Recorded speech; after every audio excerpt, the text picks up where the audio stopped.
Voyez mes clients individuellement pendant les coachings, dire je me sens seule, je galère sur ça, j'ai l'impression d'être nulle parce que je suis la seule personne, parce qu'on frôle la liquidation judiciaire, parce que... Et tu sais, je pouvais pas leur dire non, t'inquiète, telle personne, elle vit pareil. Je ne cracherai jamais sans salariat. Je suis comme toi, je suis fier de mon parcours. Le salariat, c'est pour moi la meilleure façon, la plus rapide, la plus facile, d'apprendre, de tester plein de domaines, de faire des erreurs aussi, sans qu'il y ait énormément de répercussions. Et de voir en fait de quoi je suis capable, ce que j'aime pas. Il y a énormément et encore plus d'entrepreneuriat de personnes qui ont lu tous les livres de dev perso. Mais tu vois, qui n'arrivent pas encore à ralentir, à me détacher de ça. Et on intellectualise beaucoup les choses en fait. En fait, c'est à cause de toi. Ah, que c'est moi. Je t'ai dézingué le cerveau.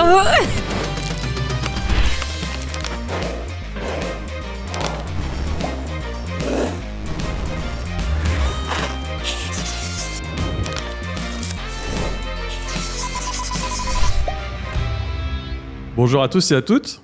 Bienvenue dans ce nouvel épisode du podcast Que des numéros 10 agiles.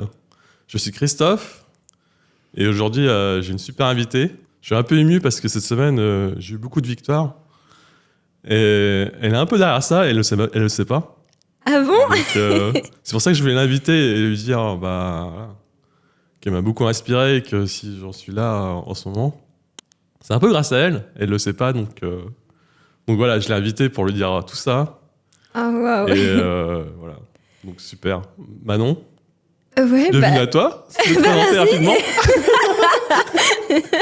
Du coup, entrer en matière un peu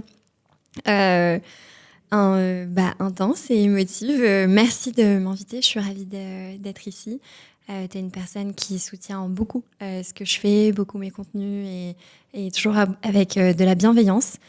Donc, curieuse d'en savoir plus sur ce que tu viens de nous partager, en tout cas. Et félicitations de t'être lancée à ton compte. Ouais, ça y est, je me lance dans le grand bain. Hein. Je me mets à mon compte, donc je commence un voyage où je sais pas ce que je fais, mais j'y vais quand même, tu vois.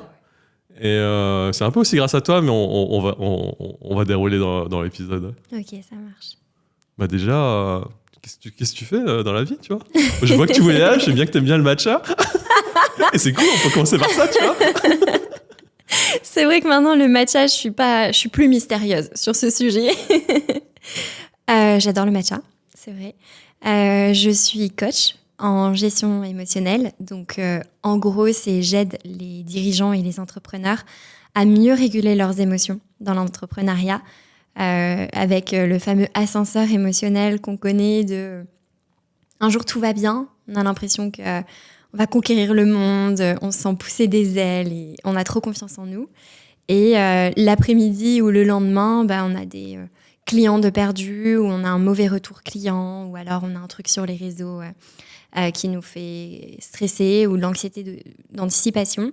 Et donc du coup, j'aide un petit peu, tu vois, dans les hauts et les bas à dire « Ok, comment vous faites pour garder une ligne émotionnelle assez stable, célébrer quand même les victoires, prendre au sérieux les moments plus compliqués, mais sans que ça vienne impacter votre bien-être, votre partenaire, votre famille, vos salariés. » Donc, je fais ça. Et aussi, je crée beaucoup de contenu.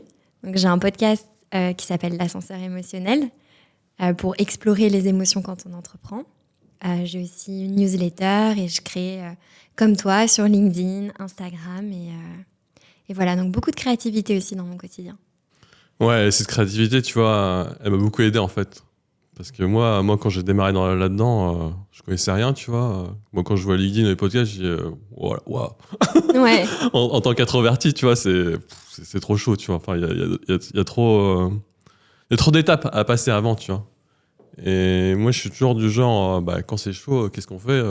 Je demande ou je regarde les gens qui marchent, tu vois. Et moi, je t'ai vu, tu vois, et j'ai vu tout ce que tu as mis en place. Et ça m'a vachement inspiré, en fait, tu vois. Oh, merci. Et le podcast, je suis adepte de ton podcast. Hein. Ton podcast, je l'ai suivi depuis le début. Comme je t'ai dit, je cherchais des personnes qui m'inspiraient autant dans l'entrepreneuriat que dans la création de contenu. Toi, tu as démarré super fort. Hein. Enfin, je sais pas si tu te rappelles des premiers invités. Moi, je me rappelle. Hein. Tu as commencé avec Ulysse Lubin. Ouais. T'as enchaîné après, peut-être avec Elliot Meunier. Ouais. Thibault C'est Louis, vrai. Maud Alaves. Ouais. Et il y a un épisode que j'avais adoré, c'était Caroline Mignot. En plus, plus, j'avais fait péter la bouteille de vin et tout. J'ai dit, ils sont fous, ils sont folles. Tu te souviens quand tu m'as dit toi le montage, comment tu fais? Et j'étais, moi je suis pas du tout perfectionniste, je garde les moments spontanés. Et tu m'avais écrit parce que tu avais écouté le podcast avec Sophie et t'as dit on entend le four sonner quoi. Ouais, franchement, fou rire total. Et en plus, Sophie, c'est ma pote, je suis sûr que comme je la connais, tu vois, elle a dû péter de rire aussi, tu vois. Et moi, tu vois, je suis en mode. Il faut faire attention, tu sais, j'en mets toujours le monteur et tout. Je me dis, putain, mais regardez, les rockstars, qu'est-ce qu'ils font? Et en plus, ça avait une ambiance bien, tu vois. Mais bon, ouais, on a plein de trucs à se raconter sur ça. Mais voilà. Mais pourquoi t'as fait tout ça, en fait? Enfin, moi, j'ai vu un peu ton parcours. T'étais un peu cadre et salarié, tu vois, et j'ai vu des postes un peu high level, tu vois. Enfin, qu'est-ce qui s'est passé, en fait? Qu'est-ce qui s'est passé? Déjà, merci pour ton retour. Ça me touche, ça fait plaisir. Et tu crées aussi du contenu. Donc, des fois, c'est vrai que c'est un petit peu abstrait quand on crée, de savoir quel impact on a vraiment, qu'il y a derrière les écoutes. Tu vois, le fait que tu aies suivi le podcast depuis le début, c'est vrai qu'on ne se rend pas toujours forcément compte. Et les retours comme ça fait du bien aussi, je trouve, pour les moments où on doute. Donc, je le garderai en tête, en tout cas. Merci. Et qu'est-ce qui s'est passé? Mais je pense que ma chance et ma malchance, c'est que j'ai été super mal dans ma peau quand j'étais au lycée. Donc, cette période a été très douloureuse pour moi parce que je me sentais... Je pense que le lycée et en général l'adolescence, c'est une période difficile pour tout le monde. C'est juste que vraiment, je voyais tout le monde savoir ce qu'ils voulaient faire. Ils avaient des plans de vie sur 5 ans, 10 ans. Je veux être médecin ou avocat et après faire ça. Et moi, je me disais, mais j'ai 16, 17 ans. Je sais pas comment je serai à 30, 40, 50. Et je crois que j'ai pas trop envie de savoir, en fait. Sinon, ça va être super triste. Et du coup, ce moment-là m'a obligée à prendre soin de ma santé mentale, à me poser les bonnes questions, à travailler sur ma confiance en moi et à faire des choix où je me suis dit, OK, quelle vie est-ce que j'ai envie de mener? Est-ce que j'ai envie d'aller dans un parcours tracé qui peut correspondre à certaines personnes, où j'ai envie de vivre des aventures et vivre intensément. Donc j'ai choisi l'autre option d'explorer en fait et d'apprendre à avoir plein de...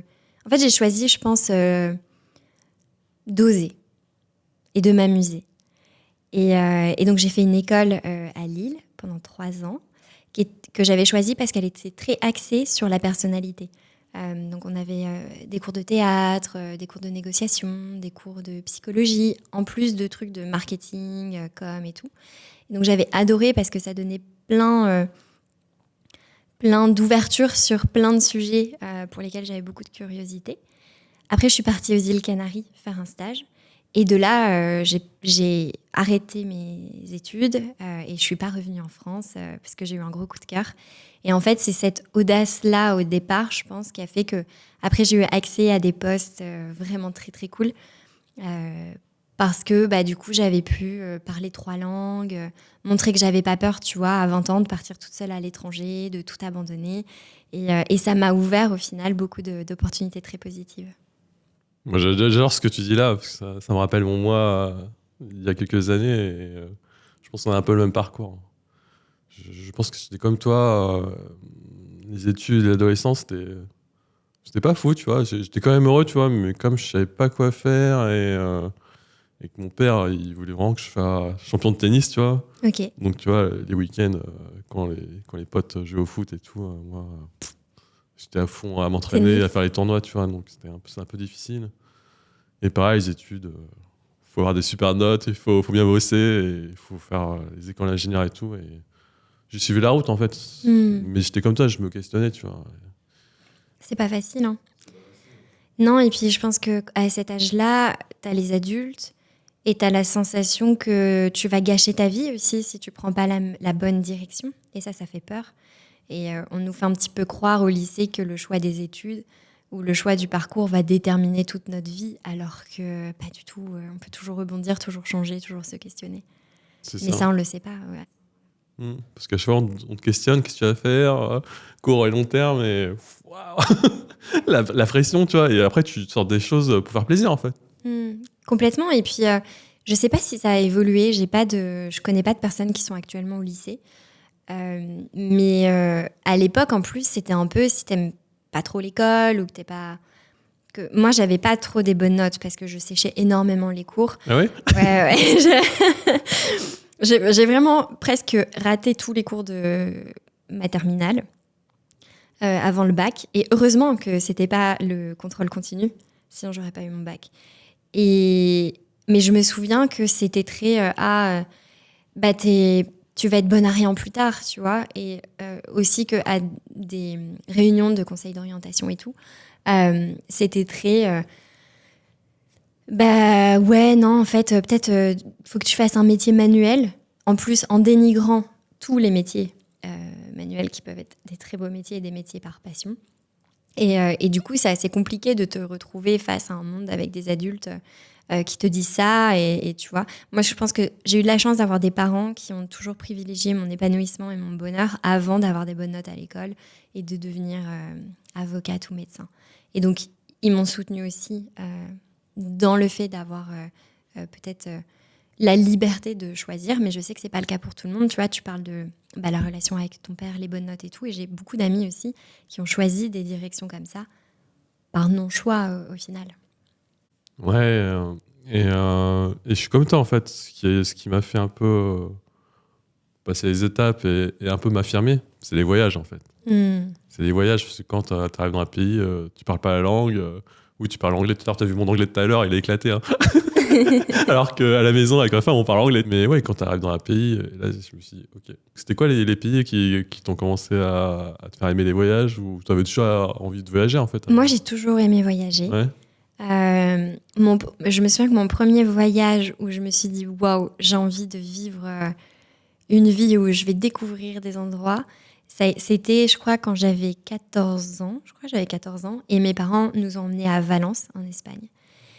Et j'ai découvert une ville remplie de douceur. Tu vois, il y avait l'odeur des orangers, le soleil sur ma peau, l'ambiance espagnole. Et je me suis dit, waouh, moi, je suis bloquée à Arras, dans le nord de la France. Il fait pas beau, j'aime pas l'école. Je veux pas vivre cette vie toute ma vie. Et du coup, grâce à eux, j'ai eu une ouverture sur ce que pouvait être le monde et ce que pouvait être la vie. Alors que tu vois, c'était pas loin, c'était à Valence, mais c'était déjà incroyable. Et du coup, ouais, je me suis dit, je veux du soleil, je veux kiffer ma vie. Et c'est là aussi que je me suis dit, en fait, la vie, pour moi, ça doit être un jeu. C'est un grand terrain où je dois explorer des choses et y aller à fond et pas être sérieuse peut-être sans prendre trop les choses au sérieux. Et du coup, j'ai continué de faire quelques voyages avec ma famille quand j'étais ado. J'ai eu beaucoup de chance. Et après, je suis partie aux îles Canaries, où là, j'ai eu un énorme coup de cœur. Je me sentais vraiment très bien. Et en tant que femme aussi, quand tu es en début de vingtaine, vivre en Espagne, c'est très, très cool. Je me sentais... Enfin, voilà, je pouvais m'habiller comme je voulais, sortir avec mes copines, tout allait bien. Donc, les îles Canaries, grosse première étape de voyage. Cool, franchement, ça me donne envie de voyager direct. Je recommande. Ouais, je note. Hein. Ok, t'as fait ça. Putain, ouais, t'as de la chance de voyager aussitôt. Hein. Moi, je crois que j'ai dû attendre... Tu voyageais solo. Après, t'as voyagé solo ou J'ai voyagé solo. Les îles Canaries, j'y suis allée toute seule. Ah, t'es allée toute seule? Ouais, en fait, c'est ça qui m'a fait progresser et je pense que c'est ça aussi, tu vois. Moi, j'ai dû attendre 22 ans pour faire mon premier voyage solo.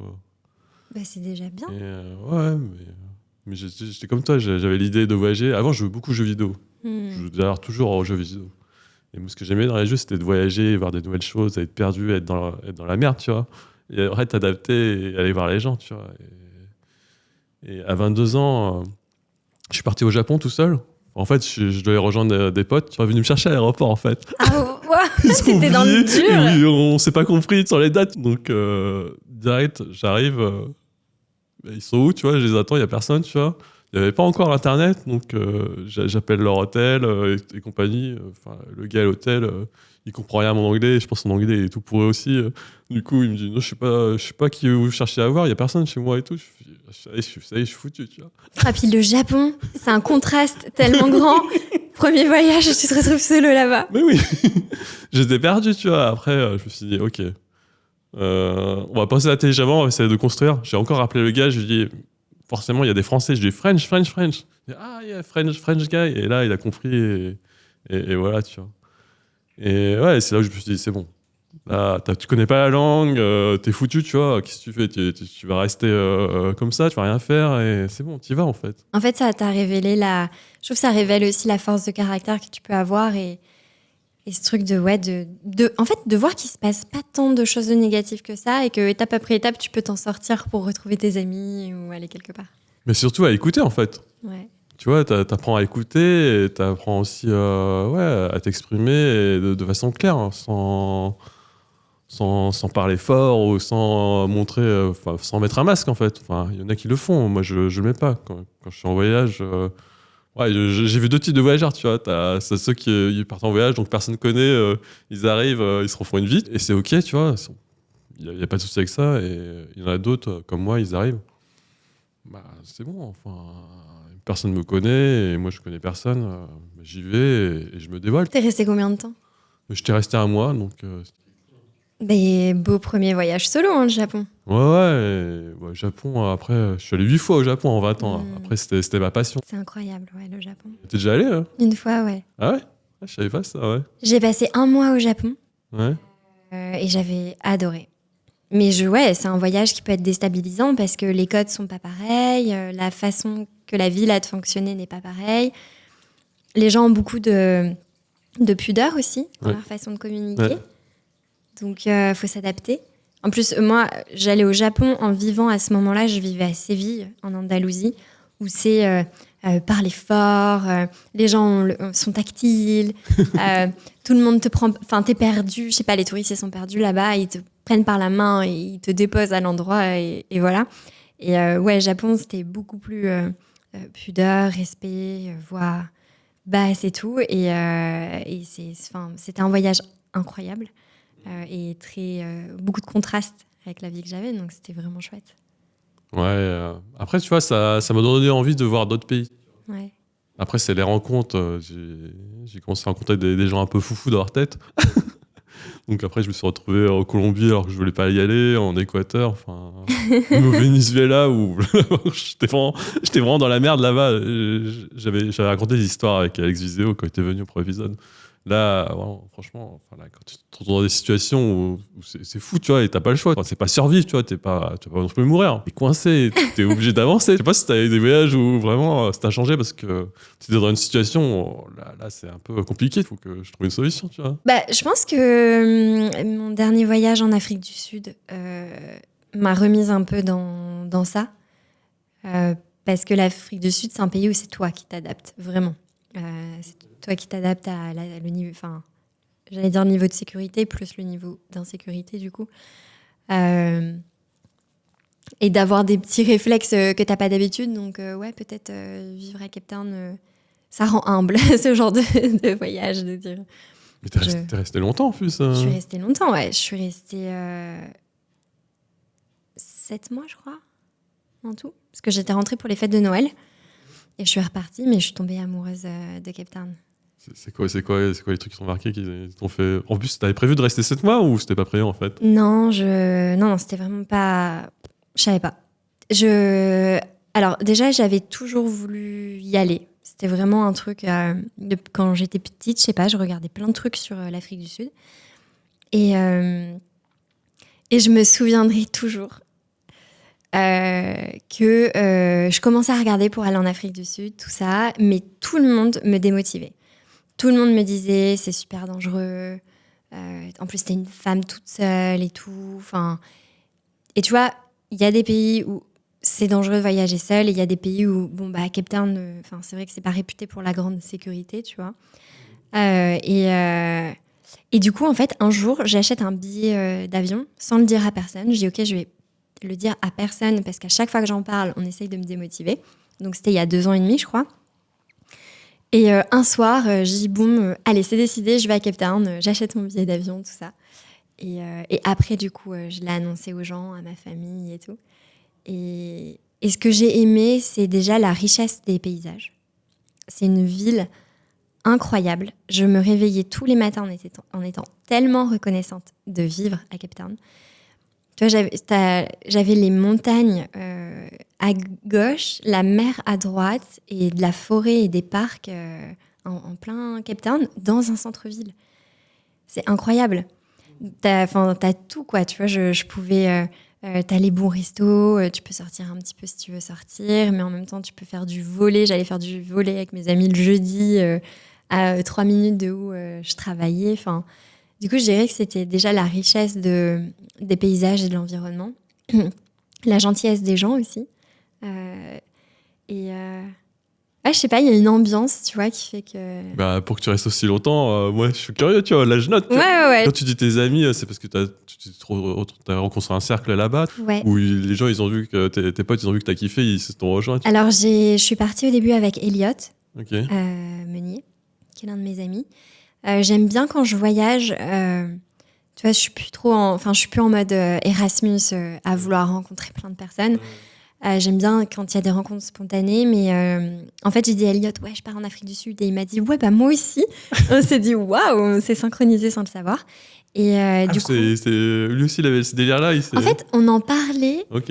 mais je sais plus trop comment ça s'est fait, mais on s'est un petit peu rendu compte qu'on y allait comme ça. Ok, c'est marrant. Ouais. Et du coup, il y avait Elliot sur place et on a fait une coloc tous les deux pendant 1 mois, le premier mois un petit peu pour prendre nos repères, se rassurer sur Cape Town et tout. Et après, on avait chacun notre appart. Et sur place, du coup, il y avait des gens que je connaissais et aussi, je me suis fait des amies entrepreneuses françaises, Soline et Orlan. Et du coup, on pouvait se rejoindre, faire nos activités. Donc, c'était cool. Franchement, génial. Je note, tu vois. Et ouais, la bonne heure que tu le racontes, ça me donne envie. C'est un voyage que je recommande vraiment. Ouais.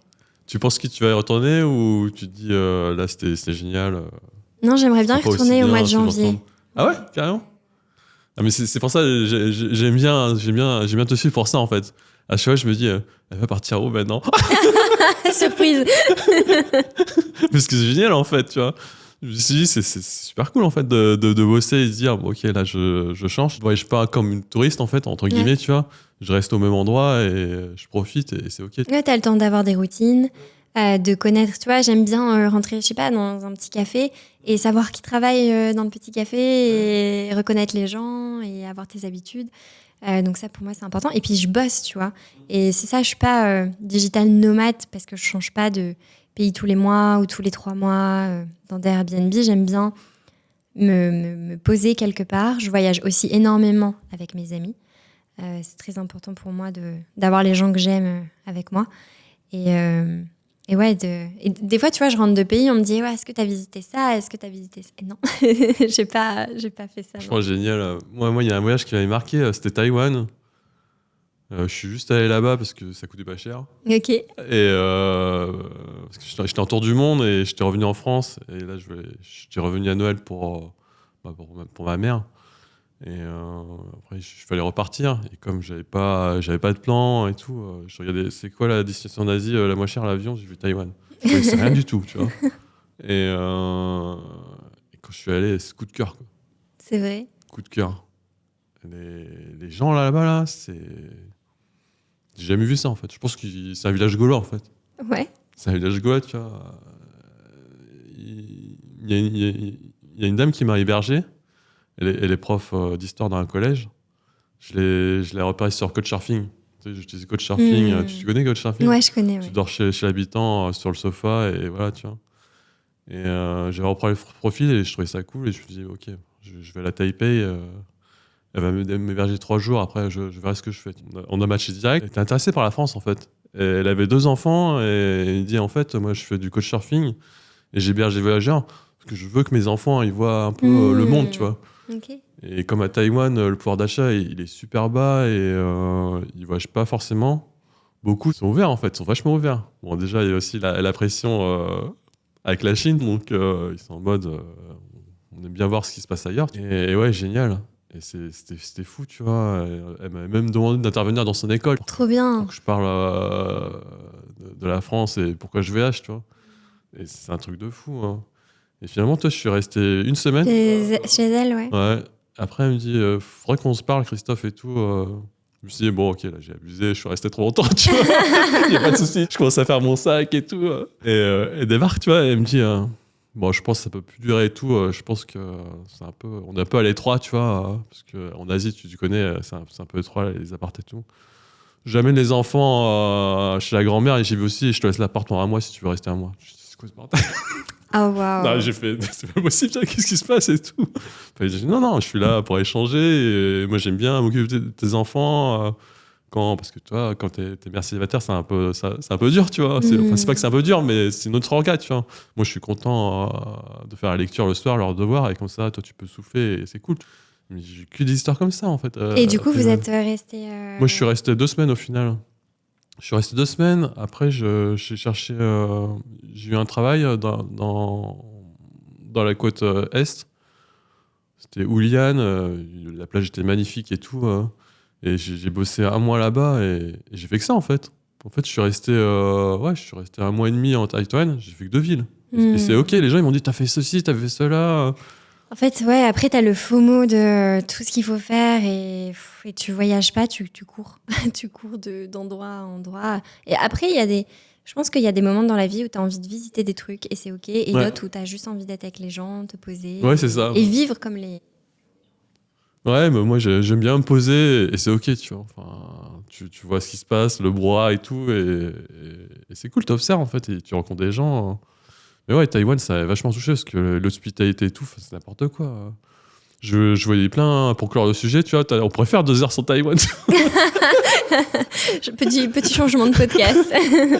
Mais ouais, en fait, ce pays-là, il m'a marqué parce que j'ai jamais vu autant de voyageuses solo. Parce que là-bas, c'est safe et en plus, ils voyagent tous en autostop en fait. Ouais. Et ça, je trouvais ça fou, tu vois, soit en autostop, soit en vélo. Et pour clore sur Taïwan, moi, je marchais dans la rue avec mon pote allemand qui bossait avec moi à l'auberge. Lui, il était à vélo. Bon, comme j'étais à pied, j'avais pas de vélo. Il était à côté de moi, tu vois, et il marchait. Il y a une fille dans la rue qui me regarde et tout. Je fais, qu'est-ce qui se passe et tout. Bon, je suis déjà engagé, donc faut pas, tu vois, enfin. Bon, elle engage quand même la conversation. Je fais, oula, c'est chaud et tout. Et elle me dit, en fait, tiens, je te file mon vélo. Je dis, quoi? Elle dit, là, ton pote, là, il a vélo, toi, tu marches, ça le fait chier. Enfin, la meuf, elle parlait super bien anglais, tu vois. Et dit, moi, je travaille ici, à 18h, tu me rends mon vélo et c'est ok. Waouh, mais laisse tomber, incroyable. En fait, ça montre que qu'on peut aussi vivre différemment, tu vois. Ouais. Enfin, ce truc qu'on a, et surtout quand on est dans des grandes villes en Europe ou même dans d'autres endroits du monde, on a pris un petit peu comme si que c'était normal, tu vois, de l'agressivité, le fait de se faire. Enfin, tu vois, ici, moi, à Paris, je suis tout le temps avec mon téléphone où je fais super gaffe pour pas qu'on me le prenne. Ou j'ai vu des vols de sacs à l'arrache plein de fois vers ici en plus. Et tu te dis, oh ouais, non, en fait, on peut souffler, quoi. Non, c'est pour ça que voilà, c'est bien d'être ouvert et voir un peu ce qui se passe ailleurs, parce que pour moi, c'est n'importe quoi. Enfin, c'est n'importe quoi, c'est la folie, mais en fait, c'est comme ça que ça devrait être, en fait. Mais bon, revenons à nos moutons. Bienvenue sur ce podcast de voyage. Moi, je t'avais dit, de toute façon, moi, je voyais l'ambiance comme une amie que j'ai pas vue depuis longtemps, et c'est cool. Et non, avant que tu commences dans l'entrepreneuriat, j'ai compris que tu voyageais et tu trouvais justement un taf où tu permettais de voyager et tout. Et qu'est-ce qui a fait que tu es passé coach dans l'entrepreneuriat dans des sujets, tu vois, enfin. En fait, je pense que j'ai toujours su que j'allais travailler dans le bien-être et que je voulais travailler à mon compte. Sauf que déjà, personne autour de moi ne travaillait à son compte. Donc pour moi, c'était trop abstrait et c'était un petit peu pour les autres. Et je me suis dit, si je veux travailler dans le bien-être, d'abord, il faut que je sois solide, moi. Il faut que je m'épanouisse, il faut que je fasse mon chemin. Et puis, quand ça sera le bon moment, tu vois, je le sentirai. Et je sais que dans l'entrepreneuriat, on dévalorise énormément le salariat. Sauf que je me suis dit, le salariat, c'est pour moi la meilleure façon, la plus rapide, la plus facile, d'apprendre, de tester plein de domaines, de faire des erreurs aussi, sans qu'il y ait énormément de répercussions, et de voir en fait de quoi je suis capable, ce que j'aime pas. Parce que tu vois, pour voir au début ce que t'aimes et ce que t'aimes pas quand tu te lances, si t'as pas une idée précise et que t'es pas déjà sûr, c'est plus compliqué. Tu vois, c'est pas pareil. Tu vas pas dire je vais lancer depuis zéro un truc pendant 3 ans et voir si j'aime. C'est compliqué. Que dans le salariat, tu peux dire ok, quel domaine est-ce que j'ai envie de tester, quel type d'expérience, quel type de job, quel type de contraintes, quel type de liberté. Et c'est ce que j'ai fait. Du coup, j'ai eu un CV avec des changements de domaine, voilà, où je savais que j'allais finir par être inemployable au bout d'un moment parce que ça avait aucune cohérence. Mais le fil conducteur, c'était moi chercher à me connaître, à prendre confiance en moi, à avoir accès à des mentors aussi, parce que dans certaines boîtes, c'est la garantie d'avoir des gens plus âgés que toi, qui ont vécu certaines choses, qui peuvent te le transmettre. Et du coup, j'ai fait ça. J'ai commencé avec un stage. C'était un stage J'étais à la réception. C'est mon tout premier stage à l'étranger quand j'étais en licence. Et après, donc, j'ai arrêté ma licence. Et de là, j'ai fait pour un groupe hôtelier tout ce qui était, comment ils appelaient ça, relations publiques et gestion de crise. C'était que gérer les problèmes de ce groupe hôtelier. Donc, en vrai, c'était hyper intense, mais très formateur. C'était tout le temps, je sais pas, il y a eu un incendie dans telle chambre, les clients, ils sont énervés, puis c'est dangereux, puis il y a des dégâts. Qu'est-ce qu'on fait, tu vois ? Ou cette personne ce tour opérateur veut porter plainte parce que je sais pas quoi. Enfin, un hôtel, c'est une grande maison qui vit. Et du coup, il y a plein de problèmes, plein de ragots, plein d'incidents, tu vois, entre les clients, mais aussi les gens qui vivent, parce qu'il y a le travail la journée, il y a le travail la nuit, il y a des bars, il y a de l'argent. Enfin, c'est énormément de subtilités auxquelles on ne pense pas. Et du coup, mon métier, c'était vraiment de gérer des trucs assez relous au final. Mes meilleures expériences pour apprendre à se détacher du stress, parce que vu que c'était ça toute la journée, j'étais en mode soit je prends tout à cœur et je finis. Il y a l'un des directeurs qui travaillait, qui a perdu ses cheveux du jour au lendemain, qui est devenu chauve du jour au lendemain, parce qu'il a fait une réaction au stress. Parce que ça faisait, 20 ans qu'il travaillait dans ce domaine, tu vois. Et je me suis dit, ok, il y a des gens, soit ils en ressortent très abîmés, soit t'apprends à gérer ton stress, à te détacher de, ok, il se passe ce problème-là, c'est un problème, mais c'est pas moi. Donc j'y mets de la distance, je fais le max que je peux, mais quand je rentre chez moi ce soir, je vais bien dormir. Et cette expérience, elle a été très formatrice parce que ça m'a appris ça. Et en plus, c'était une période de ma vie où j'avais beaucoup d'anxiété par rapport au futur, de ce que je pouvais contrôler, ce que je pouvais pas contrôler, les questions que je me posais. Et ça m'a obligée à prendre du recul par rapport à ça. Donc c'était incroyable. Et après, je suis partie parce que c'est quand même c'est quand même au quotidien beaucoup de choses négatives. Et puis je savais que je voulais pas faire ça toute ma vie. Et après, j'ai eu des domaines. J'ai travaillé dans la mode aussi, où c'était super bien. Donc moi, j'étais pas trop dans ce qui était la mode, tout ça, mais plus dans la négociation. Et de là, en fait, je travaillais avec des marques italiennes, françaises, anglaises qui me disaient on veut s'établir en Espagne. Et donc, j'allais négocier, tu vois, pour l'équivalent des Galeries Lafayette, donc El Corte Inglés, qui est en Espagne, des espaces pour eux, les mettre en contact avec les prestats pour les travaux, vérifier l'ouverture des boutiques, embaucher et partir.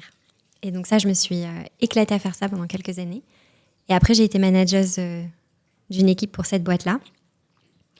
Et après, là, j'ai commencé à me dire, je veux être à mon compte. Et puis après, tout s'est enchaîné, quoi. Franchement, moi, j'adore ce que tu dis là, en fait. Non, en fait, t'as enchaîné les expériences. Et on va se dire les choses, tu vois. Les problèmes qu'il y a dans les boîtes et tout...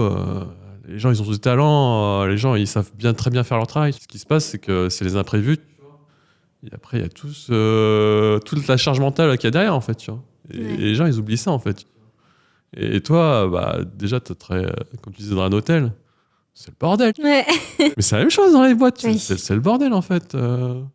Toutes les grosses boîtes qui ont plein de CA et qui marchent bien et tout... on va se dire les choses, tu vois. À mon avis, la gestion des gens et d'humains, c'est le bordel.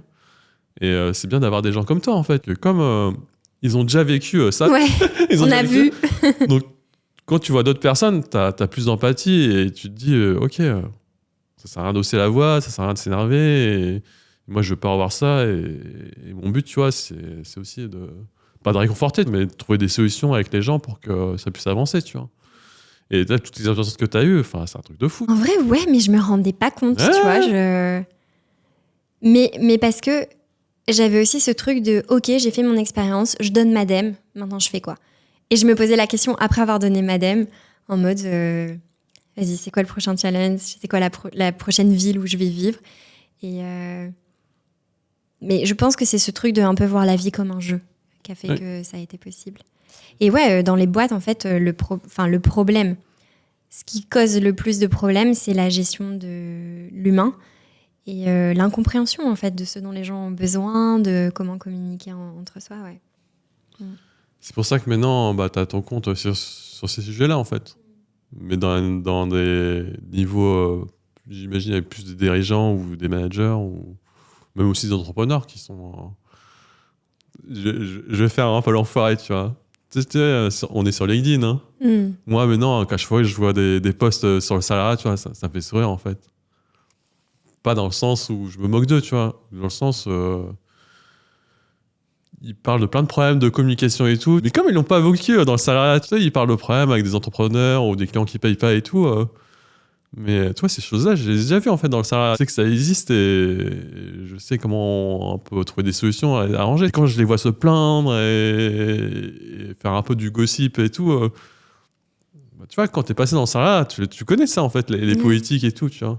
Et tu prends un peu plus de recul. Du coup, tu fais pas de post sur ça, tu vois. Et quand je vois des gens faire des posts sur ça, moi, ça... Et c'est quoi, par exemple, comme poste? Bah, tu sais, par exemple, des clients qui payent pas, donc je vais finir par dévoiler le nom, je sais pas. En fait, ils font des règlements de compte des fois aussi. Et des fois, à raison, je peux comprendre qu'ils sont en colère et tout. Le problème, c'est qu'avant, tu sais, ils ont fait des posts, j'ai quitté le salariat, machin bidule, j'avais pas ceci, cela. Ouais, mais en fait, en fait, tu retrouves la même chose. C'est des contraintes aussi. Ouais. Mais comme si tu l'as déjà vécu et tout, tu peux prendre un peu plus de recul et puis tu peux trouver un peu plus, voilà, de solutions pour négocier et de pas te servir de la place publique et de pas être traîné dans la boucle avec les cochons, tu vois. Enfin, tu vois, c'est quand je vois tous les dramas et tout, moi ça... Et moi, j'avoue, je vois pas trop. Ouais. Ben non, non, parce que je trouve ça trop stressant. Ouais, c'est stressant en fait. Et du coup, j'arrête de suivre tous les gens qui sont en mode, ok, t'as le droit, mais moi je veux pas voir. Tout ça pour dire que, tu vois, moi, je cracherai jamais sur le salariat. Déjà, je pense que je suis comme toi, je suis fier de mon parcours, et c'est OK. C'est pas parce que je suis passé à mon compte, il y aura d'autres problèmes et d'autres emmerdes, tu vois. Donc, il faut rester humble et c'est OK. Mais moi, voilà, toutes les boîtes que j'ai fait, oui, il y a eu des problèmes. Oui, à un moment, je suis passé à autre chose parce que je voulais voir d'autres choses, d'autres challenges comme toi. Et je suis pas gratitude à ça, tu vois. Parce que maintenant, j'ai fait la paix avec moi-même, on en parlait quand on était jeune. Moi, je suis toujours pas à ce que je veux faire ou où je veux aller. Par contre, je pense que je suis comme toi, je sais ce que je veux plus voir, tu vois. Et donc, quand tu vois des bordels ou des choses, voilà, bah, t'as pas envie de voir ça et c'est OK, tu vois. Et c'est fine. Et moi, voilà, je suis comme toi, je renie pas l'expérience et c'est OK. Non, c'est trop bien.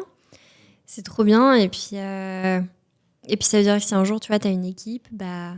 Toi-même, tu as été salarié, donc c'est bien. Et je pense qu'il y a des gens, ils savent tout de suite ce qu'ils veulent faire, ils se lancent à leur compte, bah, c'est trop bien. Il y a d'autres personnes, elles ne sont pas faites pour être à leur compte et c'est cool. Et d'autres, peut-être comme moi, qui avaient besoin de découvrir des choses, affiner un petit peu ce qu'ils aimaient, ce qu'ils n'aimaient pas. Et tu vois, se lancer. Et je pense aussi que la force aujourd'hui, et ce qui rassure mes clients, c'est que j'ai eu plein d'expériences différentes et que je ne me suis pas lancée dans le coaching à 20 ans parce que j'ai suivi une formation de 6 mois sur comment être coach. Et c'est très bien aussi, tu vois. Juste, t'attires après le type de client qui dit, bon, OK, elle a vécu ses galères, elle a pris le temps de se lancer. Et je pense que juste suivre le parcours qui est bon pour nous sans trop se soucier du reste, c'est le principal. Et justement, ces clients-là, hein, c'est quoi le genre de problème qui viennent te voir? Alors, il y a les hauts et les bas, les imprévus et l'anxiété d'anticipation. Ça, c'est vraiment les entrepreneurs et les dirigeants de « je sais pas combien ma boîte va faire dans 6 mois, dans 1 an » et c'est angoissant parce que soit ils sont seuls mais ils ont quand même, je sais pas, leur partenaire, leur famille, soit ils ont des salariés et c'est un petit peu toujours la course à l'argent. Donc c'est OK, comment faire pour en fait dire de toute façon que tu sois stressé aujourd'hui parce que tu sais pas combien tu vas gagner dans 6 mois, ça ne change rien sur le résultat. Donc comment tu peux l'aborder plus sereinement. Donc il y a ce point-là. Il y a aussi la saturation et le stress généré par l'utilisation des réseaux sociaux.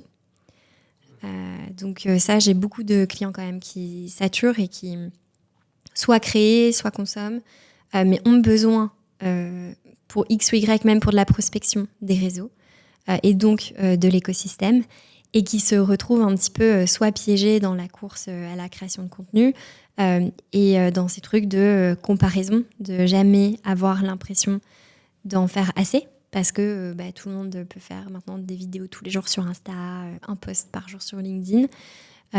Et le truc des ragots, drama dont tu parlais aussi, qui peut être très pesant. Donc tout le stress et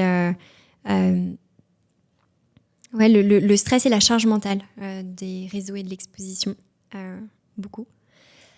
Le fait d'avoir de la culpabilité pour des personnes qui trouvent qu'en fait, ils n'arrivent pas, que quand ils sont avec leur famille ou leurs amis, ils pensent au travail, et quand ils sont au travail, culpabilisent de ne pas passer du temps avec leur famille. Donc ce manque de contraste entre les moments de leur vie, et du coup, ça génère de la culpabilité. Un petit bruit de fond, tu vois, tout le temps de penser au travail, de ne pas réussir à déconnecter, et du coup de pas avoir la sensation d'être assez présent pour les gens qui les entourent. Donc il y a ça. Et après, tout ce qui est problème avec leurs équipes, leurs prestats, pas poser les limites, pas savoir dire les choses, avoir peur des conflits. Donc au final, c'est pour ça que c'est de la gestion émotionnelle, c'est que tout part de comment est-ce que tu vois les choses et quelles réponses tu vas leur donner. Moi, j'adore ce que tu dis là, en fait. En fait, le truc, tu vois, tu l'as, ça se voit direct. Moi timidement, je l'ai aussi, tu vois. Et en fait, quand tu fais attention aux gens, tu fais vraiment le focus sur justement la gestion des émotions, comme tu dis. En fait, tu vois des problèmes que beaucoup de managers ne voient pas, en fait. Et ça change tout. Je parle toujours d'objectifs. Moi, j'accompagne les équipes tech. Okay. Donc, ça peut être le geek de 20 ans qui veut pas travailler en équipe, mais le gars, il charbonne et tout, et c'est cool. Tu peux aussi avoir des testeuses, tu vois, qui sont plus introvertis, mais par contre, ils connaissent le métier et les process forts. Et ça, tu vois, j'avais un manager, tu vois, qui arrêtait pas de charger la mule, parce que je pense qu'il avait des objectifs un peu inatteignables d'au-dessus. Il ne faisait pas dire non ou dire qu'il y avait des problèmes. Il chargeait inconsciemment les gens, en fait, de son équipe, tu vois. Et comme les profils sont différents, introvertis, extravertis, et lui, il est un peu en mode... faut mettre le masque, tu vois, enfin, faut mettre la carapace, on est bon, faut carburer, et on fait que réussir. T'as pas la proximité pour un peu discuter avec les gens et aussi leur dire comment ça va, en fait. Et forcément, dans les projets, il y a des hauts et des bas, tu vois, et quand ça allait pas, en fait, il me disait mais pourquoi ils viennent pas me voir, en fait? Et je pense que t'as des gens qui sont un peu comme toi chez toi, parce que la peur du conflit et aussi la peur des conversations difficiles, en fait. Et justement, comment tu les accompagnes pour leur faire un peu déjà prendre conscience? Alors moi, la chance que j'ai, c'est que en général, les personnes que j'accompagne arrivent quand même pas forcément à mettre des mots, mais à détecter qu'il y a un truc qui va pas, parce qu'elles arrivent à se dire factuellement. Il y a les objectifs, ils sont mis. Et en fait, j'ai énormément de clients qui se décrivent très rationnels. Donc en fait, c'est j'ai les objectifs, ça on a ça, machin et tout, mais je sens qu'il y a un truc qui bloque et ils n'arrivent pas à dire ce que c'est. Donc en général, quand ils viennent me voir, il y a c'est des personnes qui sont OK avec le fait de travailler, qui savent pas comment faire, qui savent pas vraiment mettre des mots sur ce qu'elles ressentent, mais qui sont OK avec le truc de j'ai besoin de me faire accompagner sur ça. Je sais pas du tout. C'est le bordel dans ce que je ressens, dans ma tête. Avec mes salariés, des fois, ça va pas et je sais pas comment faire. Donc, déjà, c'est un bon départ, tu vois. même si au début, il y a une sensation d'être un petit peu dépassée ou d'être perdue. Et j'ai perdu le fil de ce que je voulais dire. C'était dans comment je les accompagne. Ouais. Comment tu... Et en fait, ça dépend. Il y a l'accompagnement en one-on-one, où je suis avec le dirigeant, la dirigeante ou l'entrepreneur. Et là, ça va être vraiment... c'est du coaching en direct, quoi, de comment tu te sens, comment tu réagis quand tu te sens comme ça. Est-ce que... déjà, juste faire un petit peu le bagage de l'intelligence émotionnelle. Tu vois, la plupart des gens, ils rentrent chez eux, ils disent « Ah, c'était une mauvaise journée ». Et ils vont regarder Netflix ou un truc. Et du coup, moi, j'essaye d'accompagner les gens à dire « Ok, t'as pas le droit de dire c'était une mauvaise journée, tu dis « je » et tu dis comment tu te sens. Et tu prends le réflexe d'identifier ce que tu ressens, de mettre des mots sur tes sentiments, sur tes émotions. Et donc déjà, c'est les accompagner à y voir plus clair. Et tu vois, des fois, de leur dire « Ok, peut-être que tu confonds dans certaines décisions ton intuition avec de l'anxiété. » Et ça, il y a beaucoup de personnes qui confondent les deux et qui s'en rendent pas compte. C'est, tu sais, quand tu as un truc dans le ventre qui dit il faut que je prenne cette décision-là. Et c'est d'aider les gens de dire ok, est-ce que tu prends cette décision parce que ton intuition, et du coup, c'est drivé par des émotions positives, te dit d'y aller, parce que c'est ton anxiété là et ta peur qui se réveille et que tu vas tout saboter. Et, tu vois, c'est un petit peu essayer de les accompagner à faire le tri dans toute la palette d'émotions qu'ils ressentent, de leur faire prendre conscience que plus les personnes disent qu'elles sont rationnelles, plus elles se laissent impacter par leurs émotions, parce qu'elles les mettent de côté, et de voir aussi à quel point nos émotions impactent nos décisions business, impactent nos décisions managériales, et donc, tu vois, leur donner un petit peu les outils pour reconnaître tout ça et comprendre eux comment ils fonctionnent, ce qu'ils veulent garder, ce qu'ils veulent changer. Et améliorer aussi la relation qu'ils ont avec leurs employés, leurs salariés. Déjà, comme tu l'as dit, quand ils viennent te voir, ils ont déjà fait un pas. Ouais. Et pas donné à tout le monde en fait d'être vulnérable. Hein. C'est super chiant en fait. Tu vois. Enfin...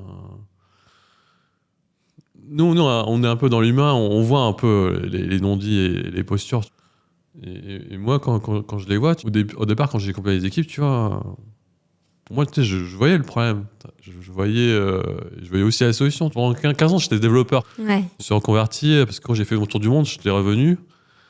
Toute l'équipe avait démissionné, tu vois. Je me suis dit, c'est pas possible, tu vois. Donc, j'ai fait une reconversion. Je suis passé d'un nouveau métier tech, Scrum Master, où j'accompagne plutôt les équipes dans l'orga et dans l'agilité, enfin, tout ce qu'on appelle l'agilité pour s'améliorer et mieux communiquer avec le client et dépoter pour sortir les meilleurs produits. Moi, quand je voyais tous les soucis, en fait, j'ai envie de les secouer, en fait. Tu le vois pas, et quand t'as pas conscience, tu peux pas arriver et dire il y a un la problème. tête dans le guidon, et c'est un brouillard mental qui fait que c'est très compliqué, ouais.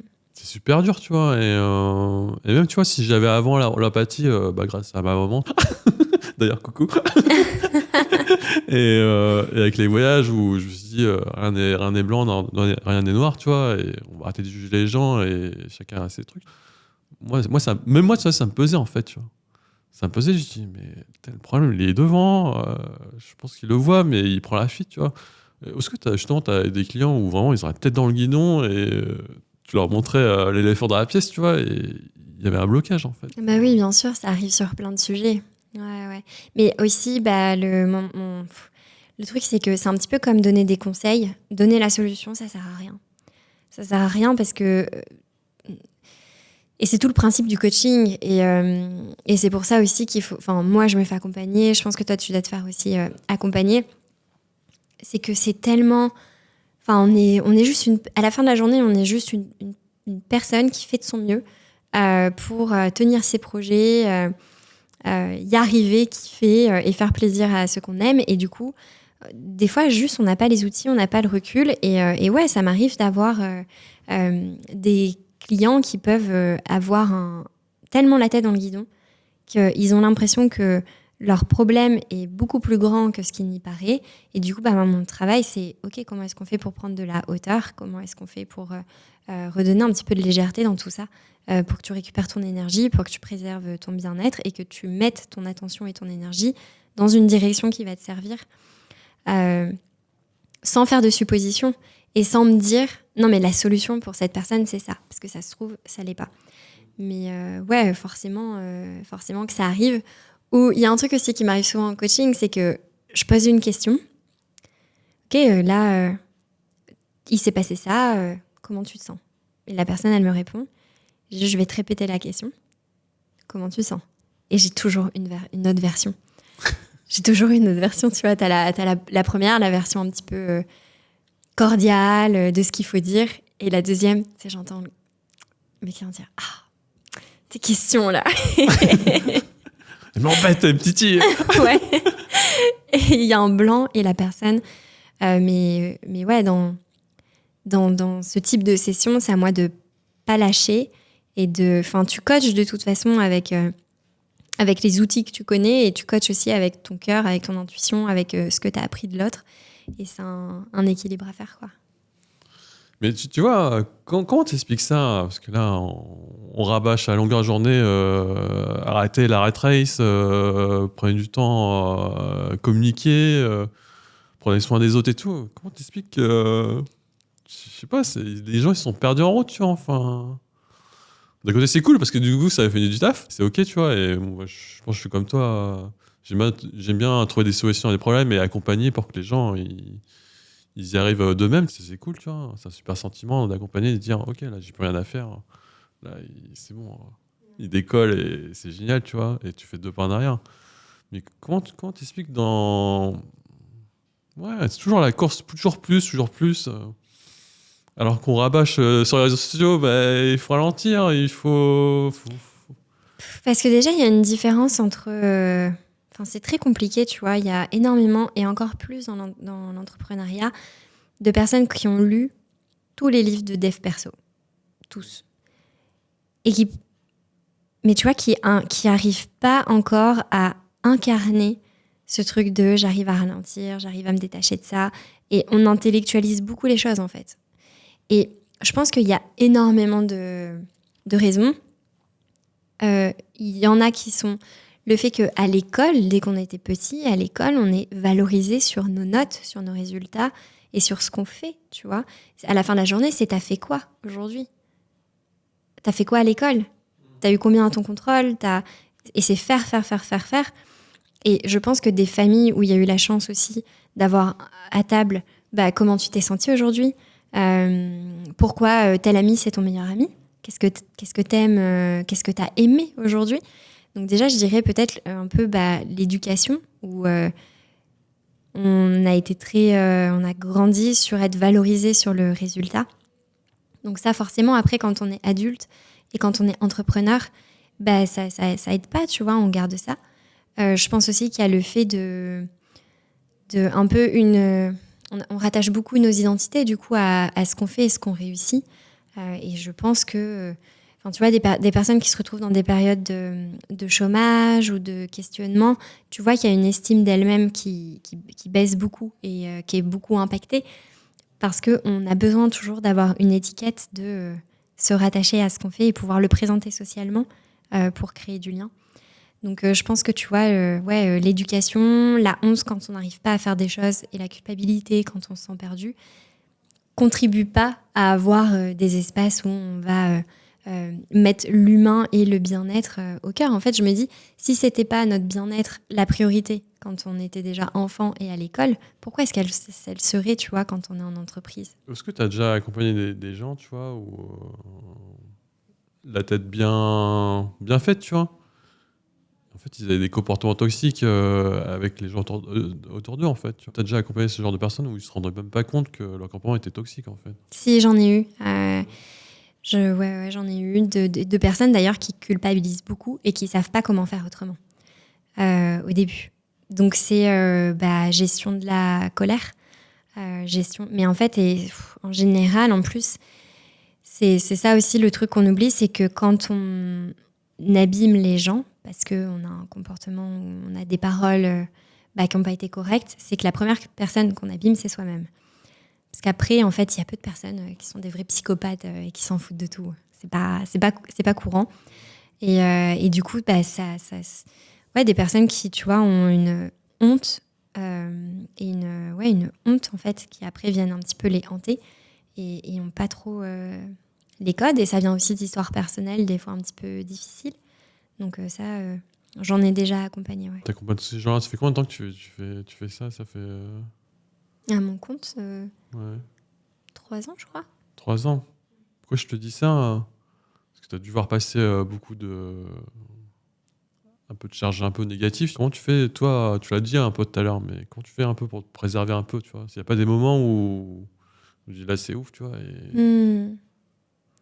Moi-même, me faire accompagner. Donc, tu vois, prendre soin de mon bien-être, soin de ma santé mentale.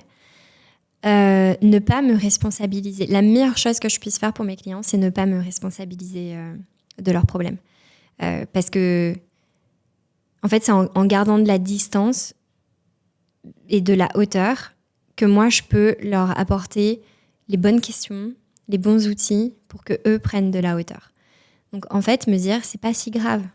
Mon client traverse cette problématique, c'est pas si grave. Et garder un petit peu cette légèreté et cette distance qui va leur être bénéfique. Et aussi, tu vois, des fois, on arrive à rigoler de sujets dramatiques. En pleine session, tu vois, de dire, non, mais oui, ok, t'as ça qui va pas. Et on rigole un coup. Et on dit, c'est un moment, au moins, tu t'en souviendras dans quelques années. Ça te crée des souvenirs. Et donc, je pense, me préserver, mettre mes limites, me faire accompagner et garder de la légèreté. Et un petit peu d'humour dans ce que je fais. Quand tu fais accompagner, c'est quoi? C'est une psy ou juste une coach J'alterne. Ça dépend des moments. Plus coaching. Ok. Et je me suis fait accompagner dans plein de domaines.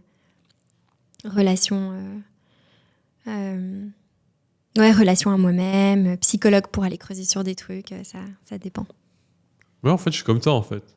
Tu te fais... Ouais. Je me fais accompagner et c'est aussi pour ça que je me lance dans l'entrepreneuriat, en fait. Parce qu'il me faut du cash pour ça, en fait.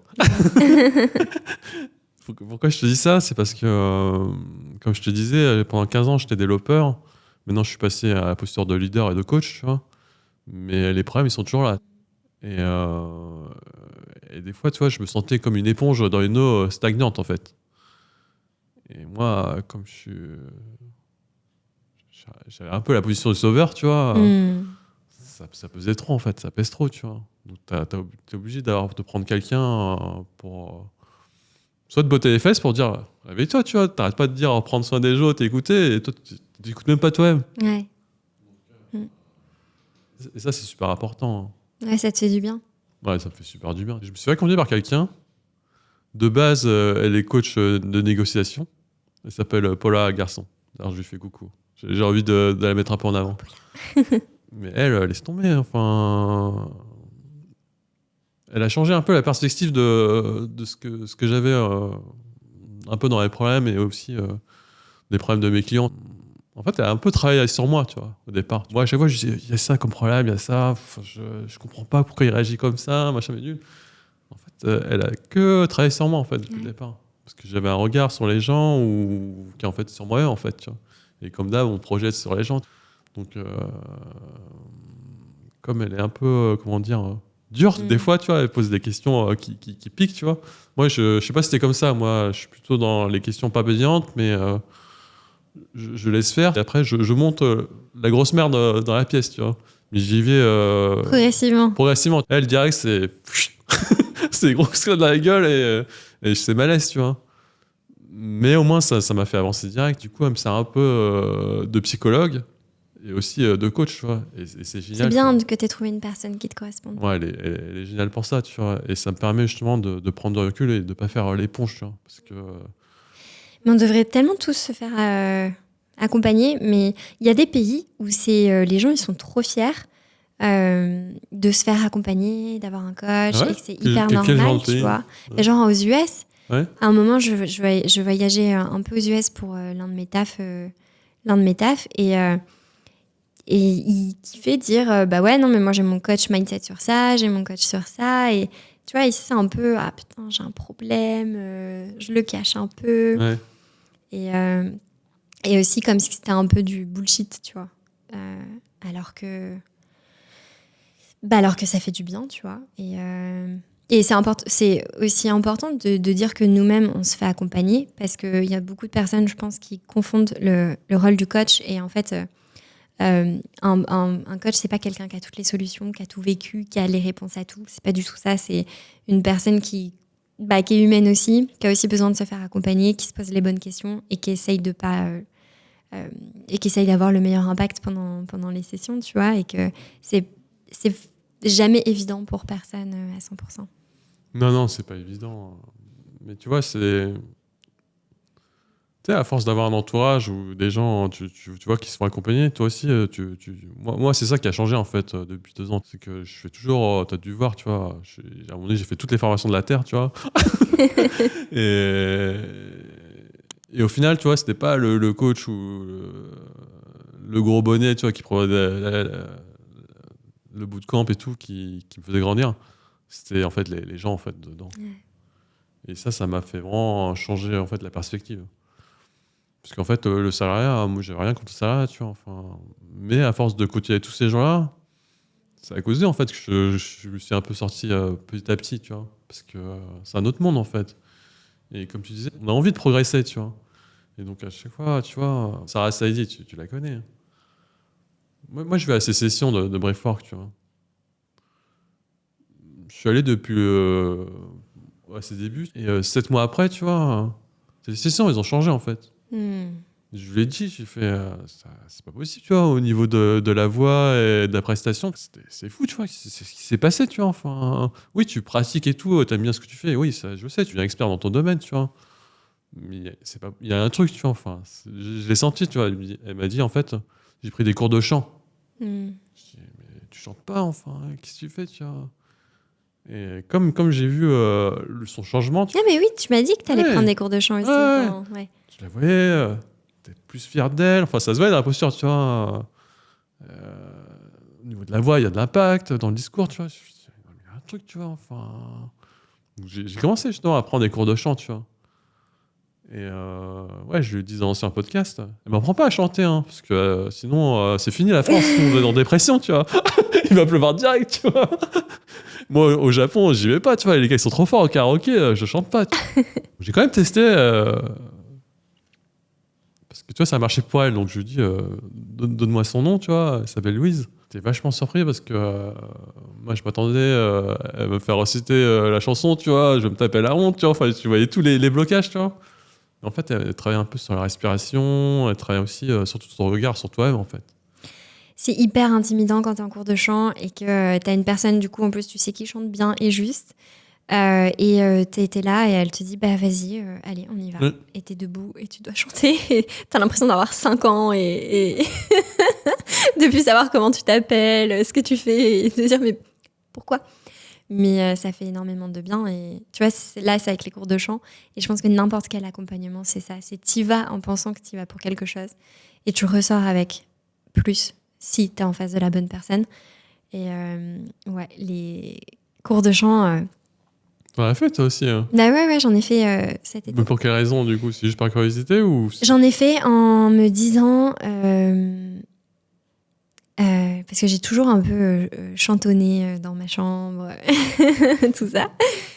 Et je me suis dit, ok, j'ai appris à bien poser ma voix pour les podcasts, ça va, mais je me suis dit, ça va me faire sortir de ma zone de confort.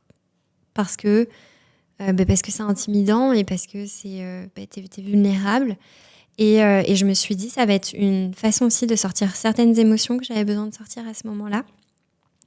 Je traversais beaucoup de choses et j'y suis allée. Et en plus, j'ai recommandé aussi à une copine. On a fait avec la même prof qui s'appelle Roselyne et qui est incroyable. On a fait notre première session toutes les deux, séparément, mais après on s'est parlé. J'étais en fait, j'ai pleuré. Pourquoi ? Bah, je sais pas, il y a plein d'émotions qui sont ressorties, tu vois. Et donc, je me suis effondrée pendant le cours. Et prof incroyable, très à l'aise avec les émotions, qui était en mode, ouais, c'est OK, c'est fine. Pleure, chante. Et c'est ce qu'on a fait pendant 1 heure. Et après, j'ai appelé ma pote. Toi, comment ça s'est passé ? Elle dit, j'ai pleuré. Je dis, mais qu'est-ce qui se passe avec ce cours ? Et en fait, des fois, on a des trucs qui sont enfouis et qu'on a besoin de sortir d'une façon ou d'une autre. Ouais, c'est génial. Franchement, moi, j'adore ce que tu dis là, en fait. Tiens, bah, on va aller dans le sujet où je voulais aller, en fait. Moi, tu vois, depuis 2 ans, ma vie elle a changé. C'est parce que j'ai rencontré des gens qui sont devenus ma tribu. Et ouais, ça m'a complètement, entre guillemets, dézingué le cerveau, en fait. Ouais. Et en fait, c'est à cause de toi, en fait. Ah, que c'est moi? C'est à cause de toi, en fait. Je t'ai dézingué le cerveau. En fait, tu vois, j'ai commencé à la création de contenu. En fait, je me suis formé à la com parce que dans ma boîte, on est 60 000 personnes, il y a toujours de la politique et des questions de budget. À un moment donné, tu vois, avec mon chef, on s'est dit, on va se couper le budget, il faut réagir. Hein. Ouais. Ce qu'on fait est bien, le client est content, on a des KPI, on a des chiffres, tu peux pas se laisser faire, tu vois, c'est pas possible. Moi, je me suis dit, ok, je pense qu'on est nul en com, tu vois, et c'est pas grave, je vais me former. C'est pour ça que j'ai pris Alex Viseo. Parce que ce gars-là, je le suis depuis des années, parce que j'aimais les voyages, forcément, tu vois. Et du jour au lendemain, pas du jour au lendemain, il a arrêté les voyages, hein, tu le sais. Hein. Il a commencé à faire du personal branding, tu vois. D'aider les gens à se lancer, ouais. Moi, je comprenais rien à ce qu'il racontait, tu vois. Enfin, ça me parlait pas, mais tu sais, je continuais à le suivre sur Instagram, tu vois. Après, il a commencé à parler d'ikigai, de montrer ce qu'on fait, tu vois. De pas être que l'expert, tu vois. De montrer comment t'es, quand tu raisonnes et partager. Mais en fait, c'est ça qu'il faut en interne. Donc ça, je l'ai fait en interne et c'est cool. Et comme toi, je me fais coacher. Ma coach, elle m'a dit, c'est bon, hein, maintenant qu'en interne, c'est cool, vous faites des vidéos sur Canva et tout, enfin un truc de fou et tout. Maintenant, tu vas t'attaquer à LinkedIn. Je dis, moi, LinkedIn, c'est que des posts chez réseau. Bon, maintenant, ils commencent à faire les selfies, les gens. Moi, je comprends rien. C'est pas possible, tu vois, c'est bizarre ce truc-là. C'est vrai qu'au début, on n'était pas beaucoup à créer. C'est vrai que c'était un peu. Au début, c'était. Ouais. Donc, c'était super dur. Mais comme j'aimais bien écrire, j'avais un blog de voyage. En fait, quand j'ai fait mon tour du monde, j'avais un blog de voyage et ma coach m'a dit ça se voit que t'adores écrire, Christophe. Teste LinkedIn. J'ai fait OK. Je sors de ma zone de confort, je teste LinkedIn. J'ai commencé à y aller, tu vois. Et forcément, je voyais toujours la même personne, en fait. Et ben, je voyais toi, en fait. Oui. Je voyais Caroline Mignot sur LinkedIn, et sur Instagram. Je voyais toujours Alex, tu vois. J'ai commencé à poster régulièrement, tu vois. Il y a même un post, tu vois, je t'avais tagué en plus, parce que j'adorais ce que tu faisais, et je me suis dit, je vais la taguer, ça m'avait inspiré. Mais au fil des semaines, tu vois, j'ai jamais abandonné, j'ai toujours continué à poster une fois par semaine. Mais c'était trop dur, en fait, parce que, comme dans le sport ou comme dans tous les domaines, à un moment donné, t'arrives à un plateau, tu vois. T'arrives à un plateau et t'arrives plus à progresser. Et moi, ce que je voyais, c'est que t'étais toujours avec les mêmes gens, en fait. Ouais. C'était la mafia, tu vois. La mafia Manon. En fait, je connaissais pas tous ces gens-là. Ulysse Lubin, Elliot Meunier et tout. Mode aussi, beaucoup, ouais. Ouais, mode, je connaissais pas. Donc, j'ai commencé à voir, tu vois. Et en fait, tu vois, t'avais créé ta tribu. Et je trouve ça cool, tu vois. Chacun est balèze dans son domaine. Tu sais, Elliot, moi, je sais toujours pas ce qu'il fait, tu vois. Est-ce que lui, c'est ce qu'il fait? Je rigole. Non, Elliot, il est créatif, il touche à tout. Il a 10 000 projets. Non, mais je rigole, le gars, il est trop fort. Moi, il fait rarement des podcasts, mais à chaque fois, quand il en fait, je regarde. Le dernier qu'il avait fait avec Victor sur le storytelling, le gars, c'est génial, tu vois. Et il a fait un épisode aussi avec Thibault, lui. Même avec le tien, tu vois, enfin. Et ce gars-là, tu vois, je me dis, putain, moi j'ai 44 ans, le gars, il a 18 ans. Qu'est-ce que je branle de ma vie, tu vois, quand il y a des génies comme ça. Après, je me dis, quand des gens, ils sont d'avance sur toi, soit tu te compares et t'es une merde, et après, je pense que c'est dur la vie, tu vois. Soit tu regardes comment ils ont fait, tu vois. Ouais, et t'y vas. Et t'y vas. Quand j'ai vu tout attribué et tous ces gens-là, je me suis dit, ah ouais, c'est quand même pas mal, tu vois. Et ce qui m'a fait shifter, en fait, c'était une story sur Instagram d'Alex. J'ai vu, il y avait toute l'armée, en fait. Quand j'ai vu toi, avec Ulysse, Elliot, Alex et tout, je fais, non, c'est bon. En fait, pour progresser, il faut s'attribuer, en fait. Mais oui. Et je pense que c'est l'un des premiers trucs. Moi, quand je me suis lancée à mon compte, le premier truc que je me suis dit, c'est je vais pas faire un plan business, je vais pas. C'est de qui est-ce que je m'entoure? Oui. Qui est en train d'essayer de se débrouiller comme moi, de faire du mieux qu'ils peuvent, qui est intéressant dans la créativité et tout. Et en fait, et ça s'est fait comme ça. Et on s'est rendu compte que, parce que c'était les tout débuts de, enfin, je sais pas si c'était les débuts de LinkedIn, peut-être c'est un peu auto-centré, mais c'était les débuts de nous, en tout cas, des personnes qui aujourd'hui continuent. Et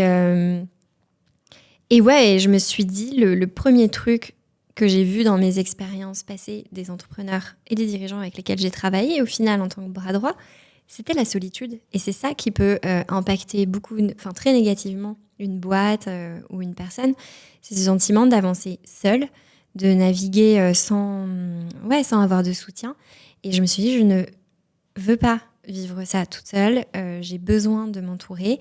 Et du coup, on a commencé à tous se retrouver, à tous parler, dire « Ah, toi, tu publies sur ça, moi, je fais ça, c'est quoi tes intérêts ?» tout ça. Et avec le temps, avec certaines personnes, de se retrouver physiquement dans certains endroits et de développer des amitiés. Et aujourd'hui, tu vois, avec Elliot, avec Maud et avec, je sais pas, Antoine, c'est des amis et on parle plus du tout. Ou presque pas de création de contenu, nos business. Enfin, c'est anecdotique, tu vois. Dans un dîner, on va dire bon, mais toi en ce moment, comment ça se passe, tout ça, et on en parle un peu. Mais on a tissé un lien qui est au-delà de ça. Mais c'est vrai qu'au début, quand des gens se lancent et me disent ok, c'est quoi ton conseil, je leur dis tout le temps entoure-toi de personnes. En fait, pour moi, c'est un peu tu vas chercher une personne hyper high level en inspiration. Je sais pas. Tu vois, moi, j'adore Brené Brown, c'est une américaine, chercheuse sociologue, elle fait des TED Talks, la queen, tu vois. Inspiration, vision long terme. Je cherche toujours une personne qui est un step au-dessus de moi. Ok, comment est-ce qu'elle fait, quel type de contenu fonctionne, quel type de stratégie elle met en place. Et après, les gens qui sont soit au même niveau ou soit pas du tout, mais qui humainement, en tout cas, se retrouvent dans nos valeurs. Et là, c'est ton cercle proche. Franchement, c'est génial. Et en fait, c'est pour ça que je voulais t'inviter dans mon podcast. C'est pour te remercier pour ça, en fait. Merci. Tu le savais pas, en fait. Non, mais, je savais pas. c'est toi, en fait, qui m'a inspiré sur ça, tu vois. Oui, il y avait Alex et tout, mais on va dire que c'est un peu tout le monde, tu vois. Mais c'est tout votre groupe, en fait, avec Ulysse et tout. Mais surtout toi, parce que tu sais, je me retrouvais dans tout, en fait, tu vois. Je me retrouvais dans ton podcast, je me retrouvais dans ta création de contenu, tu vois.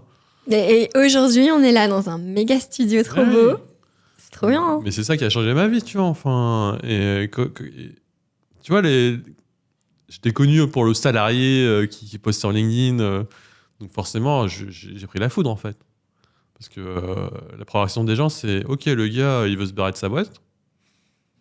J'étais 10 ans dans la même boîte, tu vois. Donc, me parler de ça, que c'est pas bien ce que je fais ou que j'ai envie d'ailleurs ou je suis pas fidèle pendant 10 ans, je crois que j'ai rien à prouver, tu vois. Donc, il y avait ça, tu vois. Ensuite, bah oui, pourquoi il fait le clown sur Internet Il a rien à vendre. Et c'est vrai, j'avais rien à vendre. Mais en fait, moi, ce que je voulais, c'est que je savais que j'allais aller dans l'entrepreneuriat, mais je sais que c'est super dur, en fait. Je sais que c'est super dur et pour y aller, t'as besoin de t'entourer en fait. Et je me suis dit, je vais faire comme Manon, attends. Je vais pas lui voler son équipe, tu vois. Non, mais les gens ne m'appartiennent pas. Hein. Mais non, mais je rigole. Moi aussi, je vais créer ma team en fait. Ouais. Parce qu'il y a que comme ça que je peux avancer. Et plus j'avançais, et plus soit les gens de mon taf, soit mon cercle d'amis d'avant, tu vois, ils comprennent moins, tu vois. Ça reste quand même mes amis, tu vois, et c'est ok. Et c'est bien même de... On continue de parler de l'Olympique de Marseille, on continue de parler de Nintendo, et c'est ok, tu vois, et je continue, et il n'y a pas de souci, c'est génial. Par contre, là, je suis à un moment de ma vie où je suis dans l'inconnu, en fait. C'est super dur, tu vois. Et j'ai besoin de m'entourer des gens qui sont 2 ou 3 pas d'avance. Pour te soutenir. Et ce que j'ai remarqué, en fait, c'est que tous ces gens-là, oui, ils ont 2 ou 3 pas d'avance sur des sujets, tu vois. Mais moi, j'ai 2 ou 3 pas d'avance sur d'autres sujets, tu vois. Et du coup, je donne aussi, en fait. Au départ, j'étais mal à l'aise parce que quand je demandais de l'aide ou des choses que je savais pas, tu vois, par exemple à Sophie Roard ou à Sarah Saidi ou à Charlie Lasfara, tu vois, je me suis dit, bon, moi, je connais rien, tout ça. Enfin, un podcast, je sais pas lancer. Création de contenu, je fais une fois par semaine. Ouais, super. Je sais pas comment faire pour poster plus, tu vois. Il y avait plein de trucs où ça allait pas, tu vois. Et avoir ces gens-là, c'est fou. Et t'as aussi l'effet inverse, tu vois. Quand au taf, des fois ça va pas ou c'est chaud. Quand ils me disent putain, Christophe, j'ai signé Nike en sponsor là, Sarah, il m'avait dit ça, tu vois, j'étais trop contente. Hein. Quand Charles m'a dit putain, j'ai fait mon premier bootcamp, peut-être je l'ai rempli direct. Franchement, j'étais content pour eux en fait. Ça change tout, tu vois. Tu partages les joies avec eux, ouais. Ouais. Et des fois, tu le sais mieux que moi, des fois c'est chaud, tu vois. On va aller sur ça. Quand tu crées du contenu, des fois tu te fais défoncer. Hein. Tu vois, tous les gens qui postent, ils disent moi ça me touche pas, machin bidule. Ça te touche en fait. Ça touche, tu vois. Et je sais qu'il y a beaucoup de personnes dans la tribu, tu vois. Comme je suis fort un peu pour motiver et donner un peu les good vibes, tu vois, je donne, tu vois. Et ça me fait grandir. Et moi aussi, en fait, je les aide au final. Parce qu'à un moment donné, je me suis dit, putain, ils n'arrêtent pas de me donner et m'aider, mais moi, je les aide pas. Mais en fait, si, je les aide. À tu ta vois. façon, ouais. Mais ouais, je pense que la grosse difficulté ces dernières semaines et derrière moi, ouais, en fait, c'est quand tu te fais défoncer, en fait. Ouais, t'as eu ça. Ouais, c'est pas aussi violent que les trucs d'où ça va ou même toi, en fait. Toi, à un moment, j'avais vu, tu vois, t'as fait l'interview avec Mike. Mm. J'avais un peu les commentaires dans les shorts et tout. Je me suis dit, Ah ouais, c'était du délire. non, mais tu vois, Ouais, c'est vrai. je me suis dit, c'est du délire, tu vois, enfin, c'est un truc de fou. Enfin, Et puis en plus, quand t'es une femme, tu prends double tarif. Bah ouais, c'est parce ça. que t'as sur le contenu et sur le physique et tous les commentaires après misogynes. Donc ouais, c'est vrai. Mais justement, comment t'as géré ça Purée, j'avais oublié, hein. J'avais oublié. Je sais p- Alors, comment j'ai... En fait, j'étais tellement partie du principe que sur Insta, la qualité des commentaires, elle baisse. Autant dans la construction des commentaires positifs et les commentaires négatifs. Enfin, je sais pas, en fait, comment j'ai géré ça? Déjà, je bloque. Parce qu'à un moment sur ma page, je sais pas qu'est-ce qui s'était passé, mais à un moment, j'avais 2-3 personnes qui étaient à fond, qui passaient, qui s'abonnaient, qui n'étaient pas abonnées à mon compte, et qui venaient régulièrement et qui me mettaient des commentaires, mais c'était très misogyne. C'était vraiment très lié, soit sur mon physique, soit sur mes tenues, des trucs comme ça. Je bloque, tu vois. Et il y a beaucoup de créateurs qui disent non, mais il faut pas bloquer, et il faut pas répondre, il faut leur montrer que tu t'en fous. Et moi, je me suis dit, ok, mon objectif dans la vie, c'est pas de montrer que je suis super forte, c'est d'être bien à la fin de la journée, c'est tout. Ouais. Donc, technique de bloquer, tu vois. Pareil, chaîne YouTube, si tu mets j'aime pas ton contenu parce que si, fine, tu vois. Mais si tu commences à dénigrer physiquement mon invité ou moi, ou des trucs, juste de la méchanceté gratuite, je bloque. Et comme ça, je me dis, de toute façon, tu vois, qu'est-ce que ça apporte au monde? Pas grand-chose. Donc moi, j'ai un peu cette technique de, si la personne a un retour constructif à mettre, je laisse, sinon je bloque. J'ai pas le temps de prouver, en fait, que ça me passe au-dessus, parce qu'en fait, ça nous passe pas vraiment au-dessus. Et même si sur le moment, on a l'impression que ça nous passe au-dessus, à la fin de la semaine, quand tu as X commentaires, bah, tu vois, ça s'accumule. Et après, en vrai, quand il y a eu certains commentaires sur les vidéos, bah, je pense que ça faisait longtemps que je créais du contenu et que aujourd'hui, je suis assez en paix avec ça.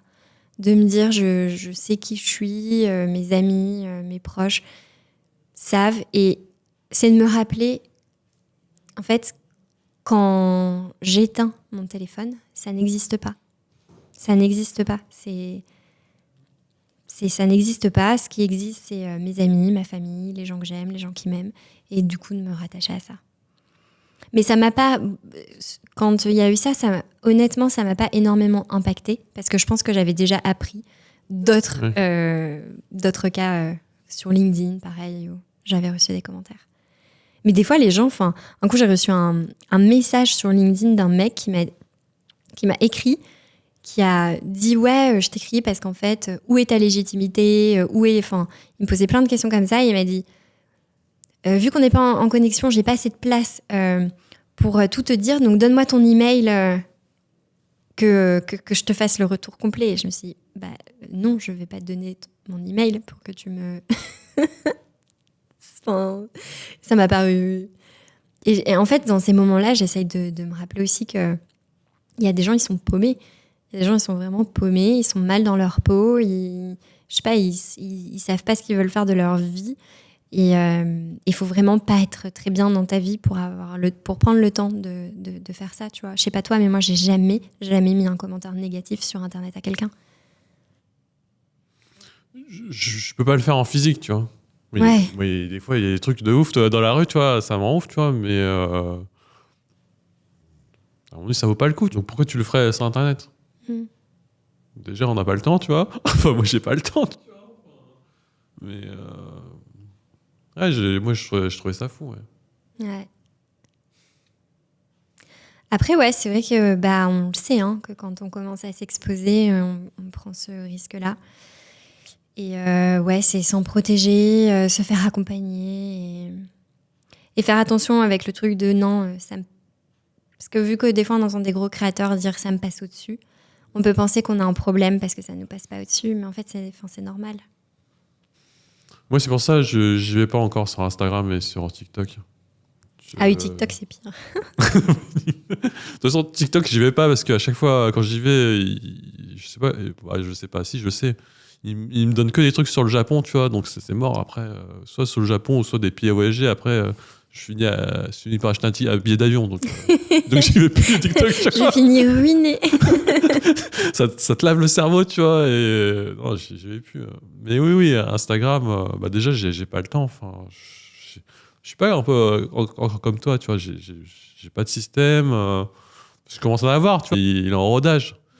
Et pour l'instant, je me garde que LinkedIn, le podcast et YouTube. Déjà c'est beaucoup. Bien, hein. C'est déjà beaucoup, tu vois. Mais ouais, Instagram, j'ai toujours eu un problème avec ce réseau, parce que justement, à cause des commentaires et des DM, tu vois. J'en poste de temps en temps des Reels, tu vois, mais à chaque fois que j'en poste, tu vois, je reçois des trucs de ouf. Après, normalement, tu reçois plus de positifs aussi. Je sais pas. Enfin, moi, comme je poste pas assez, après, peut-être que... C'est moi, tu vois, je retiens que le négatif, tu vois. Donc, sur Instagram, j'ai fait une pause. Par contre, j'utilise les stories. En fait, je m'entraîne. C'est bien, ouais. Je m'entraîne. Pour l'instant, j'ai pas encore le char d'assaut et les financements pour un monteur à temps plein sur les shorts. Donc, je l'ai fait moi-même avec l'IA. Donc, je teste et c'est cool. Et quand je vois qu'une vidéo marche bien en story, je peux l'avancer sur LinkedIn parce que ça m'avait testé, en fait. Donc, je teste. Mais oui, j'ai un problème avec Instagram. Ouais. Parce que, ouais, entre les commentaires négatifs et surtout les DM, moi, une fois, j'ai reçu un DM de fou, tu vois. Enfin, ah ouais? Ouais, c'était... Attends, t'es salarié, là t'es à la plage, putain, et en fait, t'as regardé les anciennes photos d'avant, tu vois. Comment tu fais pour bosser comme ça, tu vois? Comment il fait ton employeur? Tu vois, c'est des trucs agressifs. Ouais, c'est fou, hein. Donc ouais, Instagram, pour l'instant, j'y vais pas. Peut-être quand j'aurai une VA ou une community manager, on verra, tu vois, parce que j'ai du contenu, mais j'y vais pas. Mais ouais, du coup, tu vois, avoir sa tribu et des gens autour, tu vois, c'est important, en fait. En fait, et dans ces moments-là, on a beau dire, mais pouvoir, je sais pas si tu te prends à un moment donné des commentaires super négatifs ou même, je sais pas, un shitstorm, tu vois, on n'est jamais à l'abri de ce qui peut arriver. C'est de pouvoir appeler des gens qui l'ont vécu, parce que ça peut paraître tellement abstrait pour les personnes qui vivent pas ça, tu vois. Et de se dire, ouais, quand tu t'exposes, tu mets une partie de toi. C'est une petite partie. C'est une idée que tu as à un instant T, un truc que tu dis un jour J. Et potentiellement, ça va être repris et plein de personnes vont te juger par rapport à ça. Et c'est ça aussi qui donne le droit à l'erreur très compliqué quand tu prends la parole sur les réseaux. C'est que après, c'est là, c'est à vie, les gens peuvent repartager. Donc, ouais, ça peut être assez stressant et c'est bien d'être entouré des personnes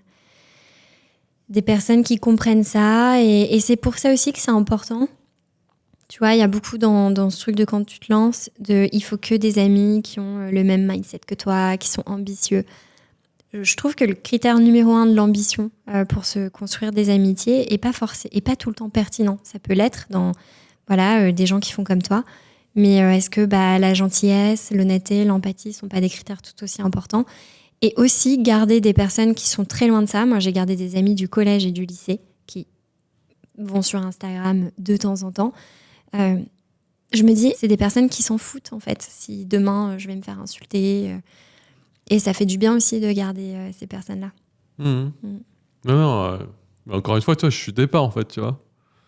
En fait, depuis le début, tu montres l'exemple sans le savoir, en fait. Et moi, c'est pareil, en fait. Tu gardes les gens aussi. Ouais, bien sûr. Bah, tu vois, même ma femme, tu vois, c'est pas ce que je branle, hein. C'est quoi ce bordel, tu vois. De temps en temps, elle passe en ligne, c'est passé, là, c'est passé viral et tout. C'est pas ce que je fais, tu vois. Enfin, ma mère, je pense que... Ouais, d'un certain côté, tu vois, bah... J'ai plein de potes, hein, pareil. Mais après, il y a aussi le côté positif, tu vois. Là, tu vois, je vais chez un pote, c'est aussi mon photographe, tu vois. Maintenant, on en parle, tu vois, mais pendant un an, on n'en parlait pas de la création de contenu, tu vois. Mais je savais qu'il regardait ce que je faisais et tout, hein. Et quand je suis allé chez lui, tu sais, il a lancé YouTube, et j'ai vu son historique, tu me faisais marrer, en fait. J'avais vu Manon Tournant, j'avais vu Thibault lui, j'ai fait putain, lol. C'est drôle. En fait, il commence à s'intéresser à tous les trucs que je like, tu vois. Mais tu sais, il disait rien, tu vois. Donc, tu vois, après, tu vois, parce que là, on parle des trucs négatifs et tout, mais il y a aussi le cercle vertueux et qui est beaucoup plus impactant que le négatif. C'est ça, hein. Et ouais, non, c'est génial, tu vois. Et il y a aussi le podcast où, justement, tu m'as aidé, hein. Parce que moi, le podcast... je suis allé sur le podcast parce que voilà, c'est Thibault qui m'a accompagné. Il m'a dit ouais, LinkedIn, t'es que en location, multiplie les médias et te fais pas avoir. Parce que si un jour ton compte LinkedIn il est mort, c'était ciao, quoi. Donc il faut que tu sortes la newsletter. Je fais bon, j'étais déjà sur LinkedIn, je mets 3 heures pour faire un post. Newsletter, ouais. c'est chaud. Quand je voyais tes newsletters, je fais ah ouais, franchement, pour avoir ce niveau-là, on va attendre un peu, tu vois. On va attendre un peu. Mais le podcast, je me suis dit, moi, ce qui m'a fait progresser, c'est les coachs, tu vois. Enfin, c'est les coachs, et c'est aussi les échanges avec les gens de mon équipe ou mes clients et tout. Moi, je me suis dit, en fait, si je fais un podcast, ça peut aider les gens, tu vois. Ça fait un peu comme des mentors virtuels et des conversations. On sait très bien que quand les gens écoutent le podcast, soit ils sont aux toilettes, soit ils font la vaisselle, soit ils sont dans la rue, ils font leur jogging, et c'est OK. Mais moi, les podcasts que j'ai aimés, tu vois, bah, comme le tien ou comme les autres, bah, de Pauline Léniaud ou même de Thibault Louis, des fois, c'est des bouts de phrases, tu vois. C'est des bouts de phrases et ça inspire, en fait. Et ça donne le feu. Je me lance, tu vois, ça me plaît. Et puis, j'aime bien parler, même si j'aime pas ma voix et tous ces trucs-là. J'y vais, tu vois. Et ouais, le podcast. J'ai pas encore fait le pas du podcast où je parle tout seul de mes sujets. Les épisodes solo. Mais toi, tu le fais bien, en plus. Merci. Ouais, mais je l'ai pas fait tout de suite, hein. Ouais. Je crois que je l'ai fait au bout de 20 épisodes. Ok. Avec des invités, ouais. Parce que toi, t'as 55 épisodes, je crois. Je regardais. Là. 55 ? Je sais pas. Ouais, dans ces eaux-là. Ouais. Ouais. Et du coup, le podcast, c'était quoi la motivation au départ La motivation, c'était OK, je commençais déjà à accompagner des clients. Et je me disais, ils vivent des émotions et des problématiques. Et en fait, le truc du coaching, c'est que c'est confidentiel. Et plein de fois, je signe des NDA et tout. Et du coup, tu vois, et donc tu as tout l'aspect confidentiel. Et après, pour avoir des nouveaux clients, tu peux utiliser une technique qui est sur LinkedIn de parler des cas clients. Mais moi, j'aime pas faire ça. Parce que je me dis, même si je dis pas qui c'est, mon client va voir son histoire étalée sur les réseaux. C'est jamais agréable, tu vois, même si la personne, elle te cite pas, que tu saches. Donc, j'ai dit, OK, du coup, la façon de faire connaître mes services, c'est quoi ? Et je me suis dit, le podcast. Parce que le podcast, les personnes vont pouvoir voir comment je pose des questions, ma personnalité aussi, et tout de suite se dire, j'accroche pas, comme ça fait le tri. Et aussi parce que je voyais mes clients individuellement pendant les coachings dire, je me sens seule, je galère sur ça, j'ai l'impression d'être nulle parce que je suis la seule personne, parce qu'on frôle la liquidation judiciaire, parce que... Et tu sais, je pouvais pas leur dire, non, t'inquiète, telle personne, elle vit pareil, je peux pas. Et du coup, je me suis dit, le podcast, go, lancer le podcast. Et puis ça m'a plu, ça a bien pris, j'ai eu des invités intéressants, donc c'est parti de là, ouais. Et tu vas le passer en vidéo un peu plus souvent En fait, je pense pas, parce que vu que dans mon podcast, on rentre vraiment dans l'émotionnel, dans ce que les gens ressentent. J'ai remarqué que la vidéo, il y a très peu de personnes qui sont assez à l'aise avec la vidéo pour laisser tomber le masque. Et que, tu vois, quand tu fais un podcast, tu n'oublies pas la caméra. Elle est là. Moi, je l'ai oublié la dernière fois. Ouais. Toi aussi, non? Bah, je me laisse aller dans le flow, tu vois, mais je pense que le nombre de personnes vraiment à l'aise avec ça et qui font abstraction de leur image, il n'y en a pas tellement. Et donc, quand j'ai essayé de filmer, je me suis dit, ok, c'est pas mon bon profil, comment est-ce que ça va rendre, machin. Je me suis dit, il y a trop de questionnements qui fait que le lâcher-prise va être compliqué. Et donc, du coup, j'ai pris la décision de en général, pas filmer les podcasts. Et de les faire de façon très spontanée, avec pas beaucoup de montage. Ça, au début, je me suis dit, ok, comment ça va être accueilli? Et en fait, j'ai eu des retours des gens qui disaient, c'est trop bien que tu laisses les blancs. Tu laisses quand vous vous reprenez et que vous bafouillez. Et que... Des fois, j'ai des invités qui disent, mais non, je pense pas ça, je sais pas pourquoi j'ai dit ça. Et on reprend. Ouais, mais non, pas trop vidéo. Ça m'a vachement aidé, tu vois, ça, en fait. Parce que moi, quand je débutais, j'ai toujours peur de regarder des gens, tu vois. Et comme moi, je suis un peu dans la tech et un peu hermétique, tu vois. Tout ce qu'on parle d'humain et gestion des émotions, c'est un peu chaud, tu vois. Enfin, surtout que moi, j'étais dans une boîte du 440, donc faut filer droit, tu vois. Enfin, les process, tout ça. Ouais, les process et tout. T'as pas le droit de montrer t'es vulnérable et tout. Donc, mine de rien, toi, ça a marqué. Et le fait que dans ton podcast, tu vois, on rigolait, le fort qui sonne et compagnie, tu vois. En fait, ça m'a vachement aidé, en fait. Mais au moins, ça fait décomplexer tout le monde, je pense. Mais c'est ça, en fait. Mais c'est ça que j'aime bien dans la création de contenu, c'est que tu suis des personnes, tu vois, pas en mode stalker, en fait. Parce que là, j'ai peur que les gens ils disent, putain, le mec, il a passé open fin à tous les C'est pas ça, en fait, tu vois. En fait, il montre l'exemple sur plein de sujets. Et ça, c'est un sujet à la con, mais en fait, non, c'est un vrai sujet, en fait. Ouais, et puis en plus, il y a des podcasts qui sont très agréables à écouter parce qu'ils sont très pros, le montage est carré. Et c'est ça qui rend le podcast très bien. Et il y a des podcasts où t'aimes les écouter parce que c'est l'inverse. Donc, ça dépend. Je pense qu'il faut faire le truc qui nous corresponde le plus. Ouais. Et après, on aura une audience qui nous ressemble. Mais là, je teste, tu vois. Là, en ce moment, je bombarde sur la vidéo. Mais je me permets de tester ça. C'est parce que j'ai déjà fait 30 épisodes en audio, en fait. Ouais. Donc là, je teste. Là, pour l'instant, j'ai arrêté les podcasts que audio et je fais que de la vidéo. Parce que je teste, en fait. Tu vois. Trop bien.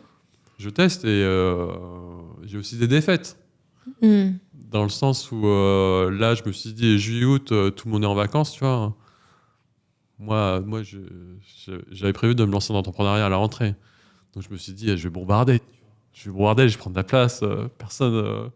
C'est bon, la place. Quelle place, tu vois, je sais pas pourquoi je me suis dit ça. Je vais occuper la place et l'espace. Et du coup, je vais faire plein de vidéos.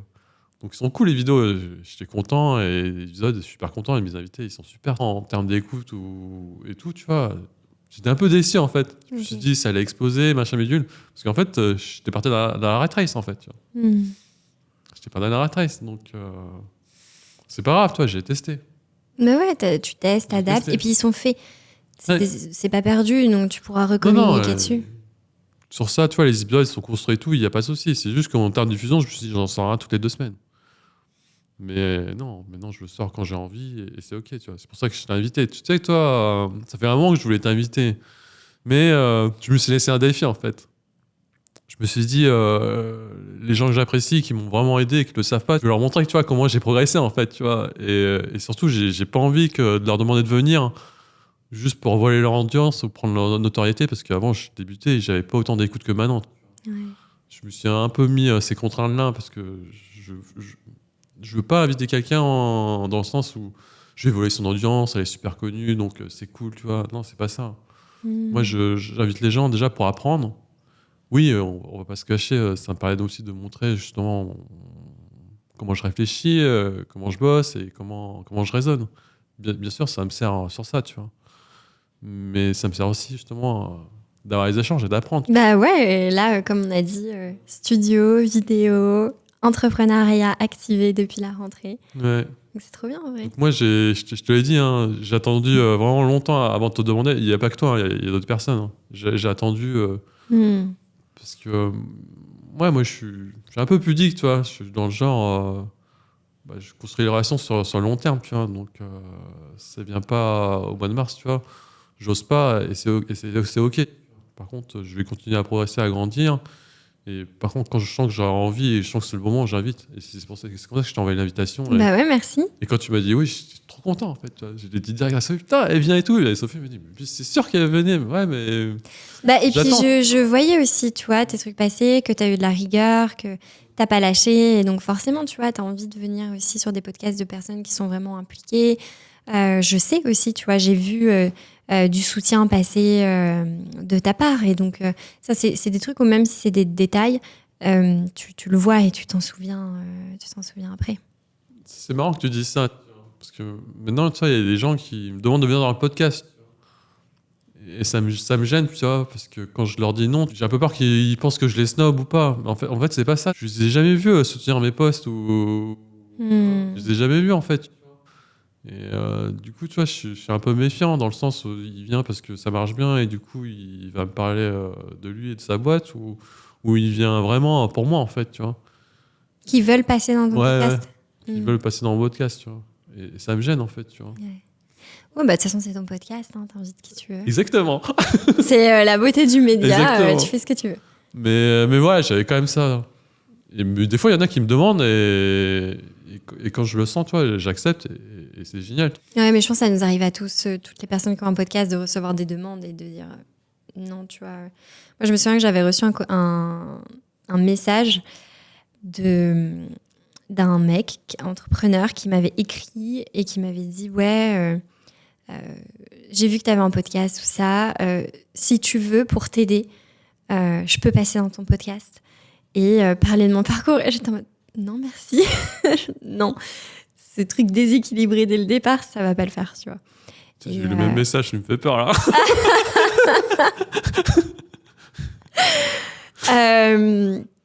Et ouais. Et c'est ton podcast, ton média. C'est ça le truc aussi, c'est d'inviter des personnes avec qui. Tu vois, moi, quand j'invite des gens sur mon podcast, je me dis tout le temps, je suis au clair que si la personne ne repartage pas sur ses réseaux et tout, je suis OK avec ça. Parce que c'est pour moi que je le fais, parce que c'est pour le moment que je le fais. Et de pas trop avoir d'attente. Et du coup, ça garantit de prendre les bons invités, dans le sens les invités avec qui on va passer un bon moment, sans que ce soit maxi intéressé, sans que ça vienne, toute la stratégie vienne nous polluer derrière. Et oui, forcément, il y a des personnes qui prennent mal quand on les refuse sur le podcast parce qu'elles veulent s'inviter. Et des personnes qui prennent mal aussi le fait qu'on dise non, tu vois, peut-être d'aller sur leur podcast. Ouais. Mais bon. Là, j'ai vu, t'as lancé un nouveau podcast. J'ai rigolé hier en le regardant. Ah, mais oui, merci, t'as laissé un commentaire. Parce que j'ai rigolé en fait. Avec des rhinocéros. Oui. Pourquoi t'as lancé ce podcast là? Alors, le podcast Meuf, t'as 5 minutes. Avec Julia, on l'a lancé, ça faisait des années qu'on voulait le lancer. Peut-être presque depuis qu'on s'est rencontrés. Je sais pas, on a toujours eu des conversations sur nos vies, nos passions, ce qui se passait dans nos vies privées et tout. Et on s'était toujours dit, mais ça serait trop bien de lancer un projet ensemble qui nous fasse kiffer, tu vois, qui nous fasse vraiment kiffer. Et un truc avec l'amitié. Et moi, je consomme de ouf les vidéos de McFly et Carlito et de voir deux potes qui rient, qui vivent plein d'aventures. Je sais pas, je trouvais ça vraiment trop chouette. Et là, avec Julia, récemment, c'était l'année dernière où on s'est dit, il faudra qu'on le mette en place. Et on s'est dit, OK, go. Maintenant, on a un petit peu plus de temps parce que toutes les deux, nos business se sont un petit peu plus stabilisés et établis. Et on a lancé ça en se disant, on va pas donner de conseils, mais juste parler de nos vies et ce qu'on traverse. Et du coup, on l'a lancé, mais vraiment, le but de ce truc, c'est de kiffer et de créer une communauté aussi autour de ça, de se dire on a beaucoup de choses qu'on traverse seul. Est-ce qu'on peut faire un petit groupe de personnes, tu vois, qui se reconnaissent dans ces sujets et on a déjà des retours et des personnes qui écoutent de façon récurrente et ouais, juste kiffer, quoi. Non, je te dis, j'ai écouté et j'ai beaucoup aimé. Hein. T'as aimé, ouais. Mais en plus, j'ai rigolé en fait. Parce qu'en fait, comme tu dis, tu sens. Moi, je la connais pas, je la suis pas. Je la vois quand même passer. Je sais pas si c'est à cause de toi ou d'autres personnes, tu vois. Je la vois passer, mais je la connais pas au final, tu vois. Et en écoutant le podcast, tu vois, ça fait un peu comme toi en fait. Parce que nous, au final, on s'est jamais vu en fait, tu vois. Et c'est que la proximité, et tu sens aussi si la personne est bien ou pas, enfin, qui correspond à tes valeurs et tout, tu vois. Et quand j'ai écouté, je fais. Ouais, bon, bah non, on sait qu'elle est cool, tu vois, mais Julia, tu vois, elle a l'air cool aussi, tu vois. Et Elle ouais, est je sais pas super. pourquoi, aussi, à la fin du podcast, toi, quand vous avez parlé de rhinocéros, ça m'a fait rire, j'ai éclaté de rire. Quand on a parlé de quoi? De rhinocéros. De rhinocéros. Quand j'ai dit, mettez des commentaires, abonnez-vous, mettez 5 étoiles et mettez rhinocéros en commentaire. Moi, j'ai fait putain. On a osé faire ça, ouais. J'étais dans le train, moi, je mets direct rhinocéros, tu vois. Ça m'a fait rire. Ah, ce truc de rhinocéros, ouais. En plus, on a mis une vignette. C'est le genre de vignette où t'as pas les skills encore de le faire et tout, mais c'est les premiers trucs, faut les faire toi-même. Ouais. Et on a fait une vignette, on s'est dit, cette vignette, dans quelques années, quand on va la voir, on va se dire, waouh. Avec un énorme rhinocéros. Ouais, parce que pour le contexte, du coup, le rhinocéros, c'est notre safe word. S'il y a un sujet qui nous met pas à l'aise ou qu'on n'a pas envie d'en parler, ben, on dit rhinocéros. Et ouais, c'est cool. C'est un projet qui me fait beaucoup de bien, qui vient aussi, je sais pas si solidifier c'est le mot, mais encore plus acter notre amitié avec Julia, où on a été là dans des périodes depuis plusieurs années maintenant. Je sais pas si je crois que ça fait 2 ans, 3 ans. On a vécu beaucoup de choses ensemble et ouais, ce podcast, c'est un moyen de kiffer ensemble. Et ben comme d'habitude, j'ai pris note, tu vois, et je pense avec un pote ou une pote. Faire Pas tout de suite, mais c'est dans un Ouais. coin de ma tête. Ouais, c'est bien. C'est cool, tu vois. Et j'ai même un autre projet, tu vois, c'est de faire un podcast avec des gens de ma famille. Oh, Bon, bien sûr, on ne cool. va pas le diffuser, en fait. Mm. Mais parce qu'en fait, toutes les conversations que j'ai avec toi ou tous les autres invités, en fait, j'apprends de fou. Et tu vois, j'ai déjà perdu mon père au début des années 2000. Ma mère, tu vois, les années passent. Et c'est cool, tu vois, elle va être là encore longtemps et je souhaite et c'est cool, tu vois. Et c'est pour ça que je vais la voir chaque semaine, tu vois. Mm. Mais même si je la vois, tu vois, j'ai pas les mêmes conversations que j'ai avec des gens du podcast comme toi et tout, tu vois. Et je me dis, ça peut être cool, tu vois. Déjà, ça la ferait. Mais pour l'instant, j'ai pas encore sauté le pas. Je suis public et tout. Déjà, elle sait même pas ce que je fous. Mais tu vois, il y a elle que je vis aussi. Il y a aussi mon frère. Il a quel âge ton frère? Mon frère, il a 50 plus que moi, donc. On parle vraiment pas beaucoup, tu vois. On s'apprécie, on se respecte. D'ailleurs, tu vois. On parlait pas beaucoup ces derniers mois, tu vois. Et le jour où je lui ai dit je sautais le pas d'entrepreneuriat, putain, il m'a envoyé plein de messages en fait pour m'encourager. Il m'a dit ouais, moi je t'aide et tout. Je fais, wow. Trop bien. Et je me dis, tu vois, si tu fais des podcasts, un peu cadre podcast avec des gens, ta famille, tu vois, ça laisse une trace. Ouais, c'est vrai que tu peux réécouter, transmettre aux enfants de la famille, tout ça. Mais même, je vais avoir des conversations qu'on peut pas avoir en fait. Enfin, moi, peut-être que c'est moi qui est pas bon ou que je suis trop public. On n'a pas ce genre de conversation. Mais je t'enverrai, il y avait un article que j'ai trouvé, je pense que j'ai dû le sauvegarder, c'est sûr, qui était, et je l'avais fait avec ma mère, 15 questions à poser à ses parents. Sérieux? Ah ouais, faut que ça m'intéresse ça. Et en fait, c'est vrai, mais quand tu penses, nos parents, moi j'ai l'impression qu'ils avaient... Maintenant, oui, parce que je suis adulte et que je comprends plus, tu vois, mais quand t'es petit ou même quand t'es ado, tes parents, c'est tes parents. C'est pas des gens qui ont une vie avant toi. Je sais pas si tu vois ce que je veux dire. Ouais, bien sûr. C'est tes parents. Et à un moment, je me suis dit, mais ma mère, elle faisait quoi quand elle avait 20 ans? Et mon père, il faisait quoi quand il était au collège ou au lycée? Et il y avait plein de questions super intéressantes. Par exemple, si t'avais pas eu d'enfant, quelle autre vie t'aurais eu? Si tu faisais pas ce métier-là, qu'est-ce que tu aurais choisi? C'était quoi ton rêve d'enfant? C'était quoi Et c'était plein de questions comme ça où tu dis waouh, tu découvres cette personne et je trouvais ça. Les questions, elles étaient touchantes parce que tu te rends compte que tes parents aussi ils expérimentent tout pour la première fois. Sauf que quand t'es petit, tu les vois un petit peu comme des dieux qui savent tout. C'est ça. Et non, C'est un peu comme quand tu captes... je crois que c'était au collège que j'ai capté de... Ah, mais ça se trouve, mes parents, des fois, ils sont tristes. Et tu sais, ça m'avait trop mal au cœur de me dire, c'est pas... Enfin, pour eux, c'est pas acquis non plus, mais tu captes pas ça quand t'es petit. Donc, ouais, le podcast avec ta famille, très, très bonne idée. Même des amis, tu vois. Mais pour rigoler, en fait. Pourquoi je te parle ça? Parce que quand je t'ai vu avec Julia, je me suis dit, en fait, tu vois, ça peut être intéressant, tu vois. Et pas besoin de diffuser ou être, voilà. Et juste se mettre en condition, tu vois, ça peut être cool. Ouais. Voilà, mourir. Bon, Ça fait des bons souvenirs. Ça fait des bons souvenirs. Écoute, on approche de la fin. Je sais pas si y avait une question que je voulais te poser, que tu voulais que je te pose et que je l'ai pas posée, ou un truc que tu voulais rajouter. Bah écoute, je pense qu'on a parlé d'énormément de sujets. On a eu le temps de parler de voyage, d'entourage, de nos parcours, de la famille, du contenu. Non, je pense que... On fera un autre épisode, Manon. C'est ok, tu vois, y a pas de souci. On fera un épisode quand tu auras lancé ton podcast avec tes potes. Ouais, pourquoi pas, ouais. Et non, très contente en tout cas d'être passée dans ton podcast. Merci pour l'invitation. Ouais, très intéressant, des questions très cool, une ambiance cosy, donc très bon moment. Ouais. Bah, super, je te remercie. Hein. Si on veut discuter avec toi, bosser avec toi... Vous pouvez me contacter sur LinkedIn. Okay. Ton podcast, l'ascenseur émotionnel. Mon podcast, l'ascenseur émotionnel, ma newsletter aussi, où tous les dimanches, j'essaye d'envoyer un numéro. Et Instagram aussi, où je fais un petit peu de vidéos maintenant. Ouais. Et ton deuxième podcast, avec Julia, comment il s'appelle déjà? Meuf, t'as 5 minutes. Voilà. 5 étoiles, commentaire innocence. Ouais, c'est vraiment parti de ce truc de... Tu sais, ce truc de meuf, t'as 5 minutes. Faut vraiment que je te dise un truc urgent. Et voilà. Et si vous avez aimé cet épisode, laissez à Christophe, pareil, 5 étoiles. Ou t'as un emoji à mettre dans les commentaires? Le sac à dos de voyage. Un sac à dos de voyage.